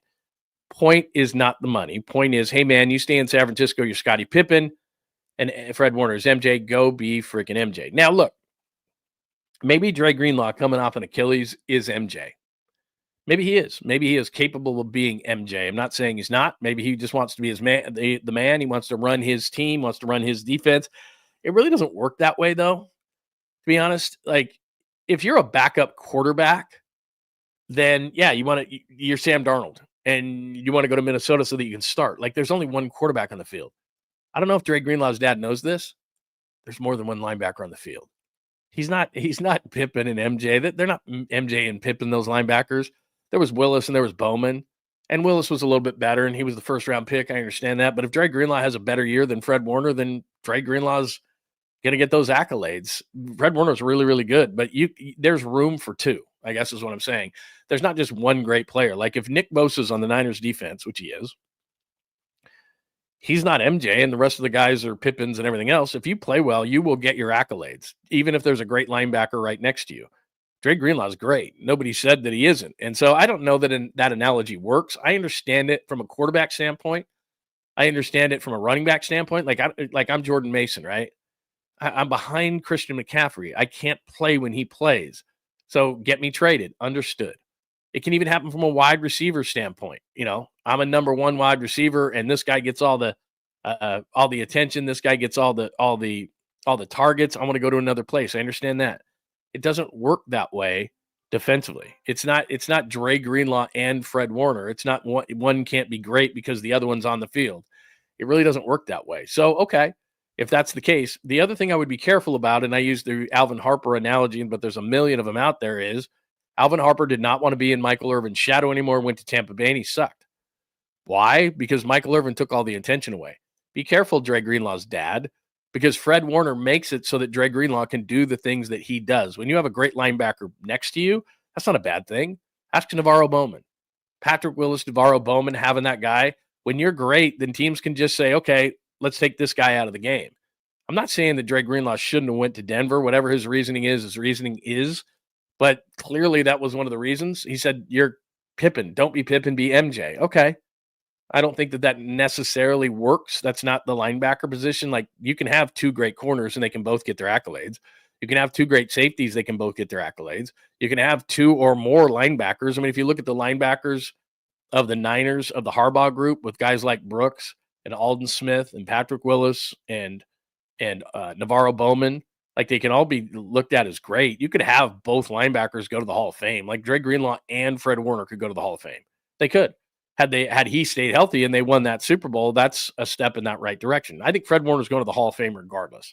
If he walked off a curb right now, heaven forbid, I think Fred Warner's going to the Hall of Fame. He's that great. Dre Greenlaw plays in his shadow. That part I understand, but you can still be great. You can have multiple guys. Think of the Pittsburgh Steelers in the 70s. Lambert and Ham are both in the Hall of Fame. Jack Ham, Jack Lambert, both in the Hall of Fame. Both great linebackers. It's not either or, but okay. I mean, it's dad. I understand dads. I took advice from my dad, so okay. And then the second part of this thing that is interesting, I'd love to get your thoughts on that. You can disagree with me all you want. That's fine. I'm not saying it's right. I started thinking about what he said, and I went, you're a backup quarterback. I get it. If you're Jordan Mason and you're backing up Chris McCaffrey, I get it. But there's room to have two great linebackers. I think you both go to the Hall of Fame. And it doesn't mean you're playing in Fred Warner's shadow, but okay. And then the second part is this. Again, Denver reporter reporting these things. Before the 27-year-old signed a 3-year, $35 million contract, $1 and $11.5, San Francisco paid the star linebacker a visit at his home in Texas earlier this offseason and even outbid Denver for Greenlaw's services. Luca Evans is the one who reported in a story on Sunday. GM John Lynch and head coach Kyle Shanahan, in fact, had flown to Greenlaw's home in Texas to check in with him. Multiple sources of knowledge told the Denver Post. They eventually had outbid the Broncos, who'd honed in on Greenlaw to revamp the heart of their defense. But the 49ers flew out, blah, blah, blah, after the Broncos had already come after Greenlaw. So there's a couple of different ways to look at this. First of all, the cheapness that people are saying, even though Jed York and the 49ers have paid so much for salary and have decided to draw a certain line, they were going to make an exception for Dre Greenlaw. And that was one of the things I said during this process was, man, just make an exception for this guy. There's no replacement on the roster. Hufanga, Mustafa was going to beat him out anyway. I mean, you can go on down the line. The Charvarius Ward that played last year, now the 2023 Charvarius Ward, they're going to miss that guy. The 2024 guy, which off the field issues, so he has a very valid excuse. Bernardo Green was actually better. So you can go on down the line. They have replacements for just about every player. Like Aaron Banks got just ridiculously overpaid by Green Bay. I think they're going to be able to replace that position better either in the draft or by drafting a right tackle and moving Colt McKivitz over to left guard, which might be the plan. So I'm not concerned about any guy they lost in free agency outside of Dre Greenlaw. So I don't know if that changes your opinion. Hey, they went after him. They flew to his hometown. They offered him more money. What else could they have done? Because there's this narrative, and it's accurate, that the 49ers have cut, and they're not going to hit the line. And they tried to get Dre Greenlaw. Now, here's the problem. It's a bottom line business. So let's use the San Francisco Giants as an analogy. Oh, darn it, they came in second for Ohtani. Oh, darn it, they came in second for Bryce Harper. Oh, darn it, they didn't. But what I'm saying is that you either close the deal or you don't. You don't get any points for coming in second place. You don't. You either win or you lose. You either got Dre Greenlaw or you didn't. You either got Shohei Ohtani or you didn't. It's just you don't get any points. I tried. Try that with your significant other. Yeah, I thought about buying you flowers, but I didn't. Like you don't get anything for the thought. You don't get anything for the effort. That's not what our society is. You close or you don't. So they don't get any credit in my book for going to Dre Greenlaw's house. They don't get any credit in my book for offering him more. That doesn't change my opinion at all. Because what I know happened is, and I've said this time and time again, is that the three linebackers that signed the night before free agency, so guys like Ernest Jones in Seattle and Sherwood with the Jets and Nick Bolton with the Chiefs, they changed the market. And the initial thought from the 49ers was, he's coming off an Achilles. It's a 1-year deal. We want to pay him about $8 million. And the market changed, especially after those guys, even though there was interest in Denver and other teams before. I'm not saying that. But the market changed when those guys got their deals. All of a sudden, those three linebackers are off the market. Leverage swings in Dre Greenlaw's favor. The numbers, like he signed, those guys signed anywhere from 13 to 15 million average annual value. He's coming off the Achilles, so he gets 11.5. At that point, the Niners had, I'm not going to say insulted him, because if you made me an $8 million, $9 million offer, I can't say that you insulted me, but that's the way that their side felt. And then the Niners tried to make up for it by flying out there, which you give them credit for, but still, you close or you don't. and it was just too late. He had already decided mentally he was going to go to Denver. His dad says, go be Michael Jordan. He had given him their word, and then so it was too late. So they started too low with the number. Their side felt insulted. Dad says, go be Michael Jordan. Dre Greenlaw's a Bronco. So they don't get credit. This doesn't change my opinion. It's interesting to talk about. It's interesting to think about. They did want him back. I think there's a big part of that is, while they were cutting corners here and there, they did decide Dre Greenlaw was going to be worth it. Unfortunately, A, they misread the market early, and B, it was just too late at that point. And I understand all those things, but they don't get credit for it. I guess some people are like reading that going, well, they tried. They did fly to his house. They did up the offer. They did offer more, but they did it too late. The timing of it. Had they done that right away, here's the number. We'll give you 3 and 35. We'll give you the 11.5 guarantee. Boom, boom, boom, boom, boom. But the market changed the night before free agency when those 3 linebackers signed, and it was too late. It was too late to change his opinion. And it sounds like Dad wanted him to go to Denver, and he respected his dad's opinion. So that's how it went down. So give me your thoughts on Dre Greenlaw. That's the one that hurts. There's no doubt. That's the one that hurts because they don't have a replacement on the roster. Jalen Graham isn't. D. Winters isn't. And it leads us to Mock Monday, by the way. Mock Monday on the chalkboard. And I didn't have Dre Greenlaw on the chalkboard. So if you're looking at the chalkboard, you're going, huh? Where's Greenlaw? What are you talking about? So we've gone over Aiyuk. He's going to stay. That according to John Lynch this morning. Brock Purdy getting closer on a deal, it sounds like. And then I got the Aiyuk 24 plus. Like I said, it was going to be 24 hours, but that is over. We don't have to wait even that long. Before I get to Mock Monday, this is very exciting. I got to tell you about Mock Monday. Very, very, very exciting. I agree with you here, Pine. It says, if you have a player you want, you never leave the door open unless you risk what happened with Greenlaw. Exactly. And I'm not mad at the Niners. I don't want to come across as that. But it changes the narrative to a certain point where he's cheap, and they let him walk to Denver. That's not the narrative. It is they misread the market early. They flew to his house.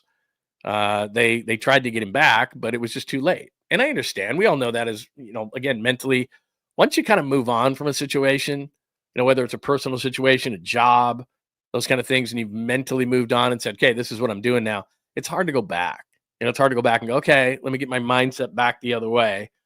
And Dad said he's going to be MJ, so we'll see. But that one's hard to replace. All right, so here's the deal. Mock Monday. Now, I did a video on this that is going to drop at about 11 o'clock on YouTube, so keep your alerts on. And it just kind of explains this. But because you're in the room now and you're watching on X, there's a good amount of people there. You're watching on Instagram. Good morning to you. You're watching on Bay Area Sports Collective on YouTube. You're watching John Lund Unleashed YouTube. You're on LinkedIn and you're supposed to be working and connecting and all those things, but you're watching, which is nice. You're on Facebook potentially watching on John Lund or John Lund Unleashed there. And so I'm going to give you a little bonus here. So I did this, and what I did was I did a video on this, and I didn't show you the NFL draft. There we are. I didn't show you the draft itself. So there you go. That's at John Lund Unleashed right now, johnlundunleashed.com right now. So you see there, 49ers 7-round Monday mock 1.0. That's a mouthful. 49ers 7-round mock Monday 1.0. So what I'm going to do, because a bunch of people asked for this, is that I did a mock draft. I don't know that I've ever done a mock draft, but what I did was I took Pro Football Focus. If you ever go there and they have this draft simulator, I took the 7-round draft simulator and I just picked around their picks. And I was only able to make one trade. I put that on myself because I'm like, if I make 5 trades and they have 20 picks, and it's just not realistic, right? So one trade is all I gave myself. I could do it at any point during the draft. Wanted to make it realistic because really when they do trades, I think they're trades that other teams wouldn't do. I just think they make it too easy. So I did one trade. And then what I did was I showed you who was on the board. So I'm going to give this to you and then go to johnlundunleashed.com. This is up right now at johnlundunleashed.com. And then later on today, I'll drop a video that goes along with this. So as I put there, everybody does a mock draft. Why not me? So as you can see in the first round, I'm just going to give you this. Round 1, as you see at the top, 49ers pick 1-11. And on the left side is who's been taken. On the right side is players that I could pick. All right, so I don't like this scenario, and I think it's going to be the scenario that happens on April 24th in Green Bay, Cam Ward goes 1. Shador, I'm not sure is going to go 2, but okay. Hunter 3. I think in the top 3, that's the way it's going to go. Carter is great. He's not going to fall. I wish he would, but that's the guy I would love, but he goes. And then the next 3 picks are guys that I would have liked. Mason Graham, a defensive tackle. He's got some limited athletically. He's a little bit limited, so I thought maybe he could fall, but in this draft, he doesn't. Will Campbell, I would like, but he dropped. Membu is the guy I really like, but then he goes 7 to the Jets. So those 3 guys I would have taken at 11 had they dropped, but they didn't. And so now I don't like my position at 11, and I put right there. So I said, this is the worst case. You can go there. I traded for my one trade with the Arizona Cardinals, and I know the Cardinals are in my division. I get it, but I get the 47th overall pick to move 5 spots back, which is realistic because when you're that early in the draft, if they love somebody at 11, they'll come up and they'll get him. And I don't care if you're in the division. It's their team. It's my team. I don't care. I just want the best deal for me. So then I moved down from 11 to 16. And again, you can see I'm on the clock at 16. And this is who I could get at 16. So then I explain, and I do make the pick at 16. So then I explain what I do there. I take Kenneth Grant. We'll get into that. But then more so, what I wanted to explain to you is then pick 243. I go through it. When every one of these picks I put there, I put needs available. So you can see Demetrius Knight, Maxwell Harrison, Elijah Arroyo. So I go through everybody that is available for each one of these picks. I explain it. Then I tell you why I picked who I picked. There's a little bit of a blurb on them.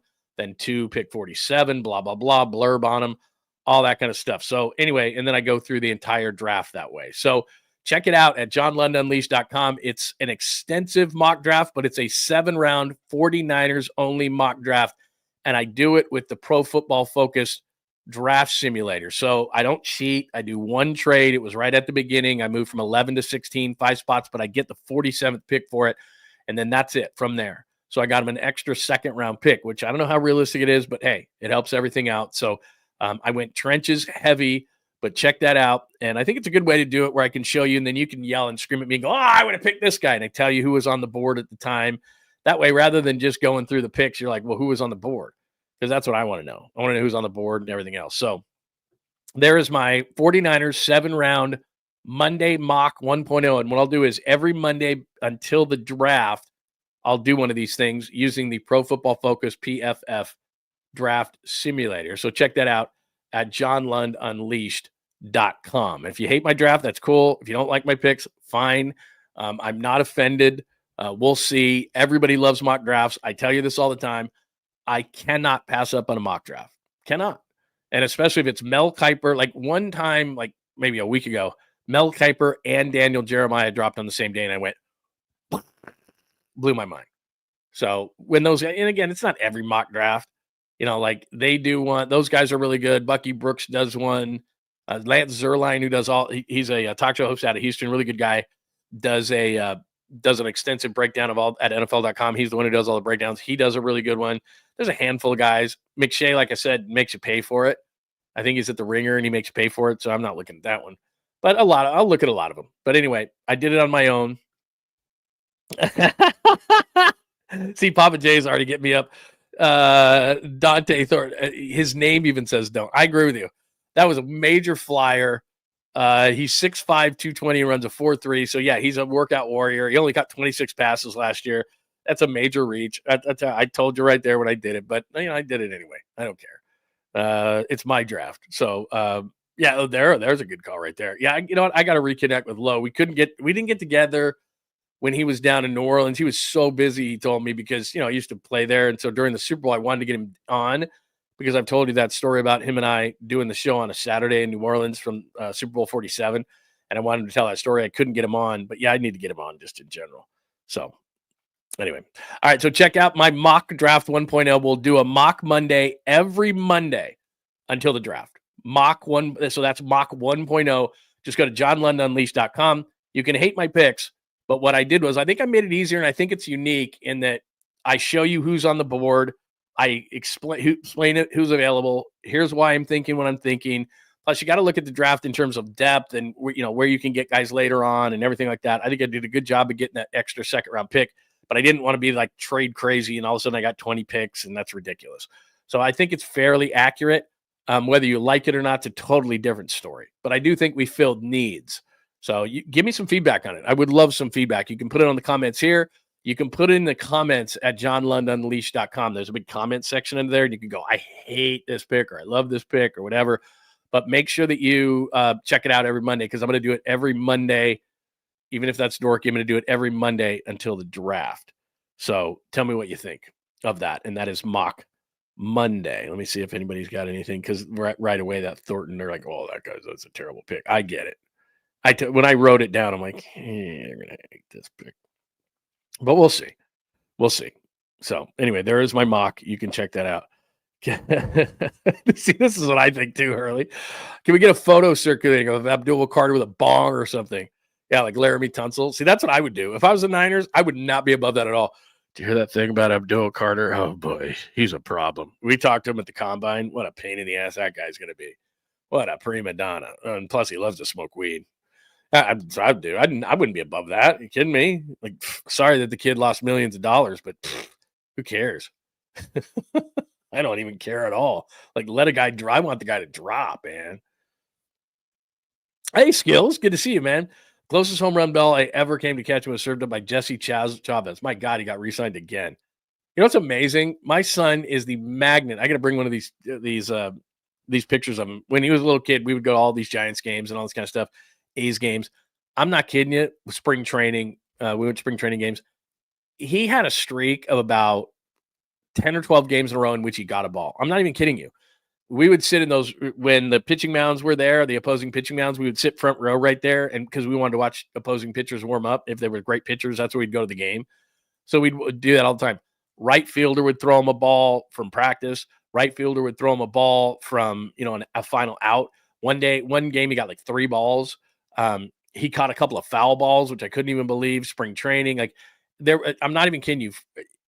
Just randomly. Like 10, 12 straight games between spring training, A's games, Giants games. He got a ball, at least one ball in like 12 straight games he went to. It was the most insane thing I've ever seen in my life. True story. True story. So some people are like, I've never gotten a ball at a game. It's like he got one every time. But it also used to be he would get guys to throw him the ball, because when he was, I think about 12, he got a haircut. But when he was, or maybe 13, he didn't get his haircut. So he was this floppy, blonde-haired kid, really cute. And then I told him, I flat out told him I probably shouldn't have done this as a dad. But I said, you're going to grow out of this cuteness stage and you will never, ever get a ball. And he hasn't. But, he's not an ugly kid. But I just said, look, you're really cute right now with this floppy hair, and you'd have the hat on and all this kind of stuff, and, jacked up teeth and all this. He's like, 8, 9, 10 years old. I'm like, you're really cute right now. And they're going to throw you the ball because you have a glove and, whatever. And you know what he also used to do? So we'd be on the other side. So let's say they were playing the Dodgers. He would have a Dodgers hat in his backpack, and he'd throw it on, and then he'd take it off. He put the Giants on, but guys would get, like the opposing team. So we're on that side, and the right fielder's running off, and he sees a guy with a Dodgers hat or a Cubs hat or a Phillies hat or whatever. And he's like, oh, okay. And then he would just switch it right back. That's a part of it. I mean, look, he played the part. Don't get me wrong. Smart. Even though, I was like, you're wearing a Dodgers hat? Yeah. But he would just wear it for a minute while the guy would run in from right field, and then he would get a ball. He would they'd be like, oh, that guy's a Dodgers. That little kid, that cute little kid with the floppy blonde hair is a Dodgers fan. Then he just take the thing off. He's like, I'm a Dodgers fan. What are you talking about? Amazing. All right. I brought this. When you're cute, man, you can get a lot of stuff. I took my daughter to an A's game, and an A's player tossed a ball. If you're cute, I mean, he used to get all the time. He's one of those kids that we were in the front row though, too. So he'd be in the front row, and then, they would see him in the front, and he would catch the ball. Like if you're way up there and you're a kid, they're not going to throw it up to you. So there was a timing element to it. There was kind of a fake thing to it. Like I said, he would bring a ball and all that kind of stuff. It's like unbelievable. Yeah, no, it's I don't know what the whole thing about foul balls is and everything, but people love it, man. I have the foul ball of my dad. See, that's what's amazing. He has, I'm not kidding you. He has we have it in the garage. Like it's a bucket of probably 25 balls that he's gotten from baseball games, from spring training, A's games, Giants games, all these different things that are just in a thing. Like it's a ridiculous amount. And one of them in spring training, we had them all signed. So the Cubs signed a ball, the Giants signed a ball, the A's signed a ball. He's got these really, and they're in cases from spring training that he did. But yeah, he was the luckiest. He wasn't lucky, I guess. He had a strategy about it. That's what happened.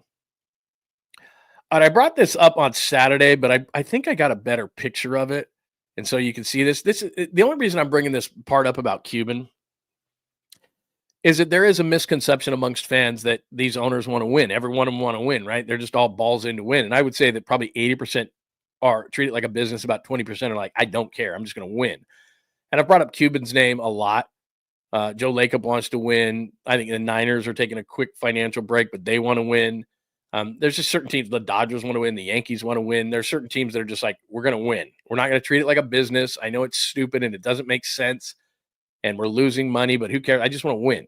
Whereas a lot of business owners, a lot of team owners, I should say, Jerry Jones, I don't know if Jerry Jones wants to win anymore. He loves the marketing aspect, so I take it back on him. He used to want to win. He doesn't anymore. But a lot of these guys are businessmen, and the way that they think is money, money, money, money, money. We got to make a profit. For their whole life, it's been the P&L sheet, right? Profit and loss sheet. Where are we at on the bottom line? And so when they get a professional team, you think that they're going to change in their mind, but they can't. That's because that's their DNA. It's winning is the P&L sheet. Winning is not wins and losses. Winning is, are we making money? And it's hard for a lot of them. They just go to the ballpark and their ego is they're sitting in the box. They don't care. You know, that's funny. Everyone's booing me. I'm making a boatload of money. So right there's a smaller one and then I have a bigger one. So there's this situation. A former Mavs employee posted on Facebook that Mark Cuban should, quote unquote, be run out of Dallas. Cuban did not hold back in the comments. The guy was pissed off. And one of the reasons I bring this up is because I work for Mark Cuban in Dallas. And one of the reasons, or what happened here was Cuban gave this and a lot of other employees bonuses when he left, when he sold the team a couple of years ago. This particular employee was mad because they traded Luka Doncic, and he's trying to say that Cuban should be run out of Dallas for selling it to the people who traded Luka Doncic. So they come back from Cuban, and I think this is a little bit better right there. So Mark Cuban, this guy's name is Gavin Malloy, and he says, you didn't say a word when it showed up in your account, the money, he says. It sure looked good when we made it to the finals, didn't it? But the big part for me is look at right here, where he says, I made money 2 out of 23 years when I was the majority owner, lost hundreds of millions of dollars, and you kept on collecting your salary. So my dirty dollars didn't get a peep out of you those 23 years. You got a check every 2 weeks, or and you got your bonus, blah, blah, blah, blah, blah. And he explains why, because of just the criticism that he made the right choice to sell the team. He said, I paid your salary. I paid you a bonus I didn't have to give you. Nico and the owners gave something you liked, and you decided to F with me. Thank you for confirming you made the right decision. But what he's saying about it, he said he didn't want his kids to have to go through this, all the criticism of the ownership and all these different things, and he had it. So he decided to sell the team. So this guy's basically saying, by you selling the team to these owners, they traded Luka. I'm pissed off at you. This guy was an employee. But the point that I'm trying to make here is I made money 2 out of 23 years. Lost hundreds of millions of dollars. Most owners just won't do that. Cuban wanted to win. He's one of the select few that I would say 10, 15%. I wouldn't even say 80. I said 80%. I think it's 85 to 90% because these owners can't bear losing money. They'd rather take the criticism from the fans for not winning. They'd rather take the criticism for not making that big move at the deadline. So we all sit here as fans, right? And we're locked into the community. This is our favorite team. And we look to ourselves and we think to ourselves, why aren't you going balls out to win? Why is Jed York pulling back the reins a little bit here? How come the Giants don't go to the luxury line, which they should, or even the tax line, let alone the luxury line? How come Joe Lacob pulled back there for a minute, but then Joe Lacob went and paid Jimmy Butler, so he's back where he was? There are a handful of owners, and you can see it based on what they do. The Mets want to win at all costs. The Dodgers want to win at all costs. The Yankees pretty damn close. The Warriors, absolutely. Who else in the NBA?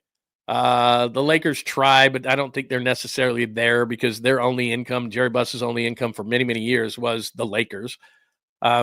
Mark Davis, I think, has limitations, again, based on the fact that this is his only business. He doesn't own 100 businesses like all these other owners do. So it's hard for them, and I've told you this before, I've spoken to many owners, it's just hard for them to differentiate between, okay, team success, but that's okay, I need to win so badly, versus this is a business, and I can't lose millions of dollars. I can, but I won't, and I'm just not going to do it. So when you wonder why teams won't make a commitment, they won't make that trade at the deadline. They won't go balls in on that guy. They won't go a couple extra million for this guy. They won't Yeah, we think differently as fans. We want the team to win. We're desperate for the team to win. Winning should be everything to this owner, right? But it's not. It's a business. And Mark Cuban said he made two out of 23 years he made money with the Mavericks, but he didn't care. He wanted to win. It was a big deal for him to win that trophy. Big deal. And for him, it was all worth it. But then he got tired of the criticism and social media and guys like that who, he paid bonuses to at the end when he sold the team, and the guy took the money. That's the irony. Did you think Mark Cuban wasn't going to see that? Like, he gave him a bonus at the end he didn't have to give, and yet here we are going, So it's just kind of backs up what I said is we all want to believe that our owners are all in. And they are when it's convenient. Like if the Giants, I don't think the Giants want to win at all costs. And I've said this before, when they're going to sell 10% of the team, they're going to get about $500 million. And I look at it, and the first thing Larry Bear says is we're going to help, we're going to rebuild and make it look really nice in Willie Mays Plaza. We're going to upgrade the suites, which means that they can charge more money. It's their business. They can do whatever they want. But don't confuse the Giants wanting to win at all costs with the Giants treating the Giants like a business, which they are. And the ballpark is the star. I've said that time and time again. The ballpark is the star for them. It's not Willie Adames. It's not Justin Verlander. It's not Logan Webb. The Oracle Park is the star. Don't get it confused. And that's where they're putting the majority of that money. Not back into baseball operations, not into Vladimir Guerrero, not into anything. It's going back into the ballpark so that they can generate more revenue. Now, it doesn't mean they don't want to win at all. When it's convenient and they find themselves in a good spot and they have a good team, it's like, well, why not win? Okay, we'll go for this 1 year. We'll spend some more money. But if we're not in that window, and this is where I think the majority of owners think, it's not that they don't want to win, but they won't win at all costs. But if they look at it and they say, okay, we have an opportunity to win, let's go all in. But the minute we can't, the minute we don't believe we're a championship contender or a high-level team, we're out. So Joe Lacob did it longer than most, but at one point he's like, I've had it. Jed York is a great example. Jed York has a burning desire, I know it for a fact, to win their first Super Bowl since 1994. The DeBartolos are like, what are you doing, dude? You don't win. He wants to win. But this is well chronicled. They spent the most money. They kept spending and spending and spending and spending. And at some point, from a business sense, when you lose money and you lose money and you lose money, you go, we're taking a step back. We're not, I don't believe we're that championship contender. We need to get our finances in order. So they take a season off. They get their finances in order. They eat a bunch of dead cap space. And then next year, I believe that they're going to go for it again because they believe that they can. They still get Brock Purdy. They still got Kittle. They still got McCaffrey. I think in this draft, they're going to rebuild the trenches. They're just doing it a different way. They're going to take a financial reset here because it's a business. And Mark Cuban just said 2 out of 23 years he made money. Well, Jed York finally went, you know what? We're getting smoked and we're not in that window. If we're in the window, I'll spend. Joe Lacob looks at it and says, I'll spend. All of a sudden, he pulls it back a little bit. But then they see that they're sitting around 10 and Joe's going, guy, I have a chance to get Jimmy Butler. If I extend him for another $121 million, fine, I'll do it. And now he feels like maybe they can do something. Now, we've gone over the standings a million times. You could be a 7, you could be a 4, and that will determine whether they're a contender. But you can't say something about Joe Lacob that he doesn't want to win because he does, because he just proved it again. So there's the Cuban thing. I know it's a long go off on that, but it just kind of goes back to that whole thing about a lot of owners don't want to win. I mean, that's just what it comes down to.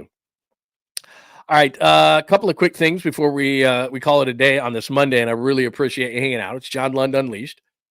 Make sure that you're following us on YouTube, on Bay Area Sports Collective. We're on X. Good amount of people watching on X this morning, at John Lund Radio, on Instagram, at John Lund Radio. We're also on LinkedIn and Facebook and Twitch. Real quick, before we get to the sweet, clean, family friend, the Caboose Pistol, we have a lot of great stuff on the Caboose this morning. Do remember my good friend, Dr. Jeffrey Riopel and the Riopel Cosmetic Surgery and Laser Center. They are the fond sponsor of the program. My wife is back in town, and I just asked her, because normally when she's on a plane, all sorts of stuff with the shoulder and the elbow give her trouble. And she's like, I'm telling you, man, Dr. Riopel's doing it for me. The stem cell, which she had, like I said, over a month for both the shoulder and the elbow.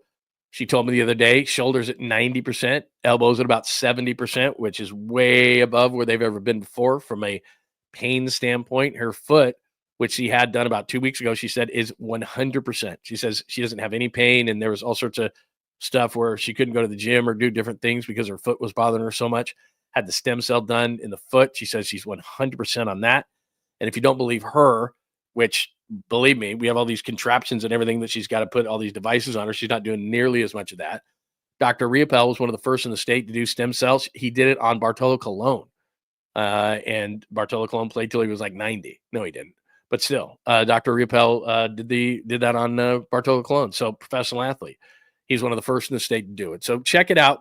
Click it right there. If you click it and you hit that QR code, you're going to go straight to the website. You'll be able to make yourself an appointment. Great crew at Dr. Riopel and Riopel Cosmetic Surgery and Laser Center. Go right there, or you can just go straight to the website right there. And then, of course, I'm doing the testosterone, which is low T. So if you're tired, if you're sluggish, if you can't lose weight, if you're irritable, if your sexual urges aren't what they were, I know that it's early in the morning, and for me to say that probably makes you go, Lund, stop it. But I'm telling you, you just want to feel like yourself again. That's all I wanted. You take a quick blood test, and then they're going to give you the amount that you need. It's that you're not going to go crazy on it. You're not going to feel like you're 18 again. You're just going to feel like you used to feel. It's real simple. Quick blood test, easy procedure, and then they're going to take care of it for months. I had been doing procedures where I had to go in weekly for the testosterone shot. You don't have to do that with Dr. Riopel. So check it out. Low T, he's got you covered there. Stem cell, my wife loves it. He's got you covered there. Click on it right there, and you can make an appointment. Click on that QR code, and you can make an appointment. And it's Riopel Cosmetic Surgery and Laser Center. They're in San Ramon. I'm telling you, if you're in the East Bay, easy drive. If you're not, you're going, oh, should I go over there? No doubt. 100%. So check out my friend, Dr. Jeffrey Riopel, Riopel Cosmetic Surgery and Laser Center. All right, let's go to, I did the Cuban thing. We're at Tater Day. So let me pop this up there for you. It is national, and they're calling it Tater Day, even though it's Potato Day. So there's a couple of different things I want to show you there. We love potatoes, and you bet we're ready for this National Tater Day. Now, you know that I have an affinity for potatoes because my dad was the fry man. He had a license plate that said fry man. He lived in Idaho. He was a major, you've probably eaten French fries that one of his plants produced. So he was the fry man, and he loved fries in every different way. And if you were out to dinner with the fry man, you had to order potatoes. Like if you're in a pizza joint, obviously not. But I mean, if you're at a steakhouse, you're getting a baked potato, you're getting steak fries. You're not all of them. You're getting mashed. You're getting something. Like if you're going all vegetable, if you're going low carb, he's like, what's wrong with you? Just, I don't care if you eat them. You got to order them. We would at certain places when we were traveling together, when I did work briefly for him at a college, we would have to dumpster dive and see what kind of potatoes or French fries a certain restaurant was using because he wanted to call on those people. It was very embarrassing. And as he got older, he wasn't going to dive into a dumpster. So guess who did? So anyway, I would call myself a French fryer or a potato aficionado. But my question to you is, what's best? I'm a big baked potato fan. I make amazing mashed potatoes. Like my parents would always say, okay, you do the potatoes because I can do the mashed potatoes, get all the lumps out of them. Outstanding. French fries in general. Yeah, huge French fry guy. You always have to order them. No salad on the side. Got to do French fries. I'm not as big of a tot guy. I know a lot of people are huge tot guys. They're okay. Not bad. I don't hate them. One of the best inventions, by the way, for at-home fries. I know everybody has these by now, but air fry is a game changer, man. Absolute game changer. You put the seasoning on them. You put them in there. You don't have the calories yet. Air fryers are the best, man. But anyway, your favorite way for a potato on National Tater Day. And then does anybody know, I didn't look this up on purpose. I could have done this morning, but I didn't. Does anybody know why they call a home run a tater? So it wouldn't make a whole lot of sense, would it? Like potato, tater. I mean, I guess it sounds cool. Hey, hit a tater, that kind of a thing. I don't know how that started. So if somebody can help me. Shoestring fries. Nice job, EB. Shoestrings are so good. You got the thin fry. You got the steak fry. You got the coated fry. You got the crinkle cut. You can go on and on and on. You can go on and on and on. You got sweet potato fries. By the way, Arby's. I haven't been at Arby's forever. They did the waffle fry. I think actually Chick-fil-A does the waffle fry. Waffle fry, vastly underrated. Because with the waffle fry, there's so much there that you like dip that into something. Money. Those are good. So anyway, look at the hash brown. Great call. I'm a huge hash brown fan. Like if we're out, and my wife she'll just go, I'll have the side of fruit, which is great. The side of fruit. I'm always like the crispy hash brown, like it's, real crispy hash brown. Outstanding. Or even like the ones like some people do, like the breakfast potatoes where they'll cut up the potatoes and have like cubes and stuff, or big squares or whatever. Great. Season them up.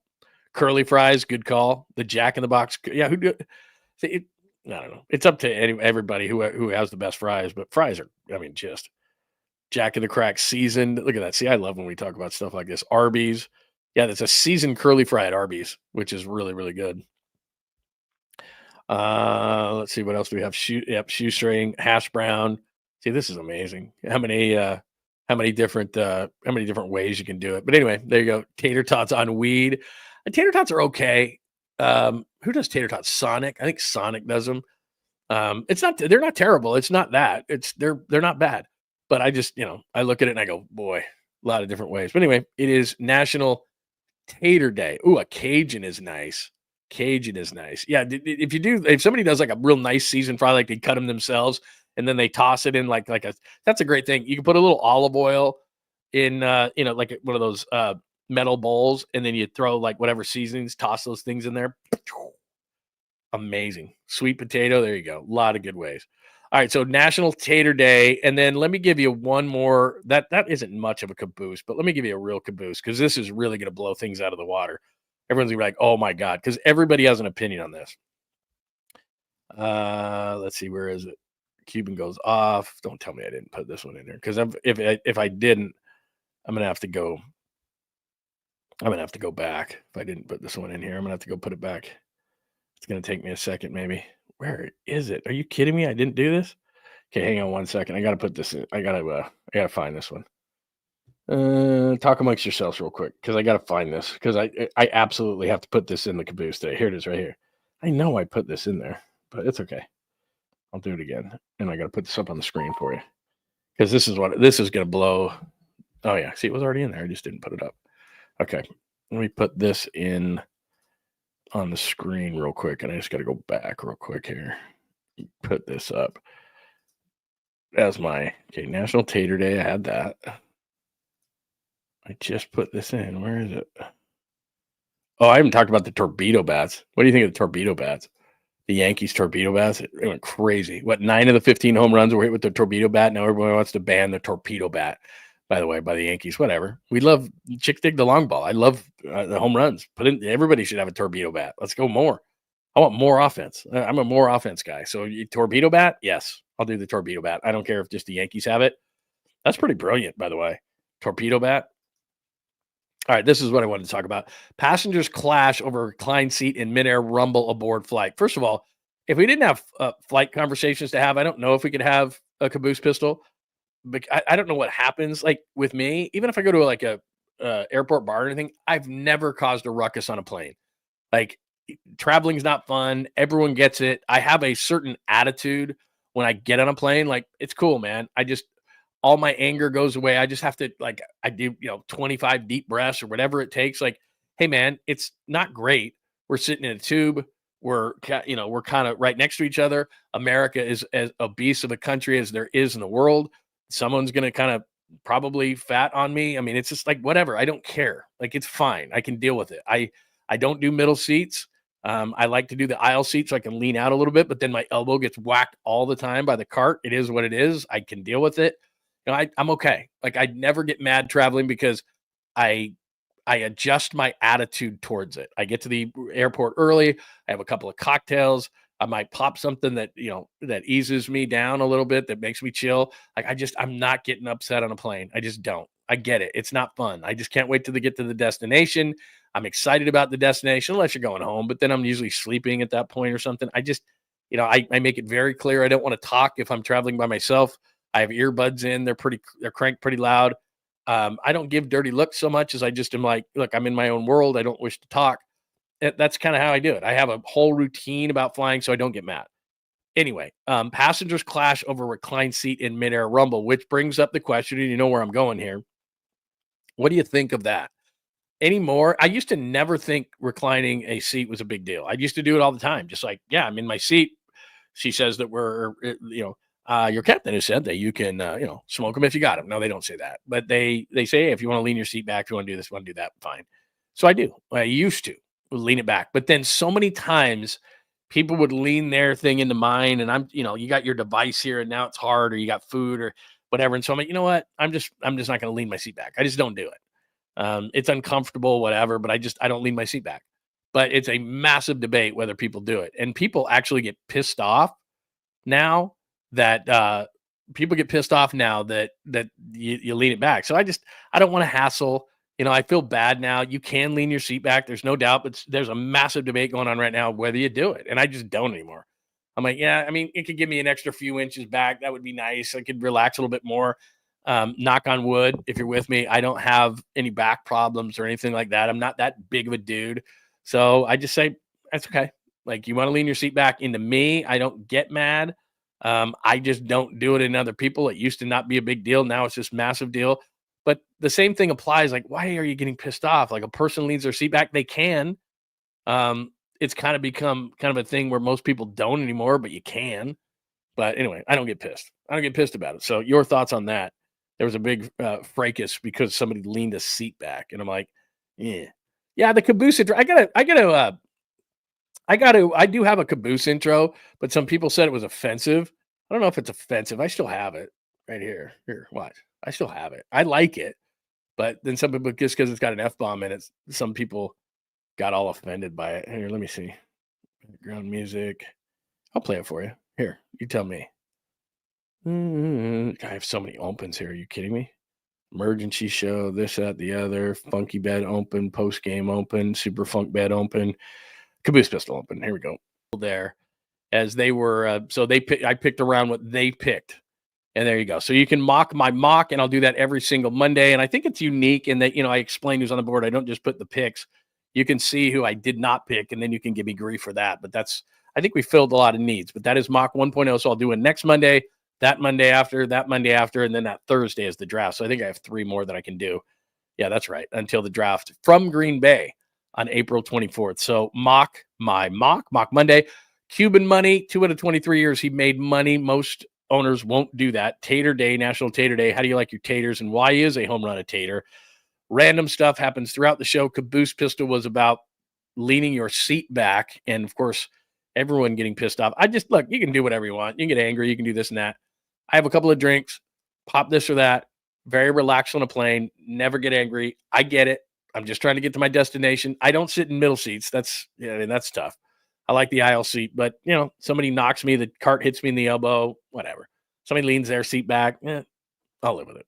I don't get pissed. Let's see. Oh, Todd, I'm really glad that you brought this up. Let me go through the supers of the day. Todd says, will you take calls? We love you. I love you right back. I love you, man. And, Larry did something the other day that I thought was really, really cool, is that he allowed people to come on in video, and then they would ask a question or make a comment. And there was a guy from Colorado, different people when we did the Bottom of the Pint show on opening day, and we did that. We're going to keep doing that every Friday. It's an interactive giant show during the game with Krug. So we're going to do that every Friday, but we did it on opening day on Thursday, and he brought guys on, or people on video. And so he gave a link out. You could click in, he'd pop you in, pop you out, those kind of things. I may do that in lieu of calls, just because I like that better. The fact that you could pop on the screen for a second, ask a question, say hello, blah, blah, blah. I just think that's kind of cool. I know that Walter on his show, my old producer, Walter, hello, Walter, does the phone call thing. And I could do that too. I have the capability. I like the video thing better. So I think I may do that if that's something that you guys would be into. And then as far as the supers today, Thank you for donating to the show today. SGA Sports Channel. Good morning. You're the GOAT. That's a little strong, but I do appreciate the sentiment there. Thank you. Todd, Boston over the weekend. I love that, by the way. And I think Marcus is writing about that in Boston. Boston is one of my favorite cities, even though, as I told you, I was not prepared for winter last time I was there. This is what I was talking about, 13. That comment last week, it's not a lady beer. That was my Coronas that I was drinking. But more importantly, he says, should we use some merch? It's not a lady beer. Might do something like that, or maybe it's a senorita beer or something. That's not bad. And you can always check out the merch at johnlundunleashed.com too. So there you go. Great stuff. Thank you for the supers from my friends there. I want to make sure that we have that. Anything else that we need to hit up today? Let's see. Yeah, but later in the week, like, you know what? I can't. I don't want to chug a beer every day. Like I said, I got things to do on a Monday.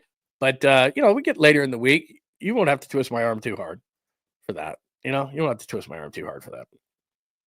So yeah, later in the week, I'll absolutely get after it later in the week. I have no issue with that. Yeah. So people are saying, yeah, Zoom video. Yeah, I think that might be the way. I like it. It's interactive.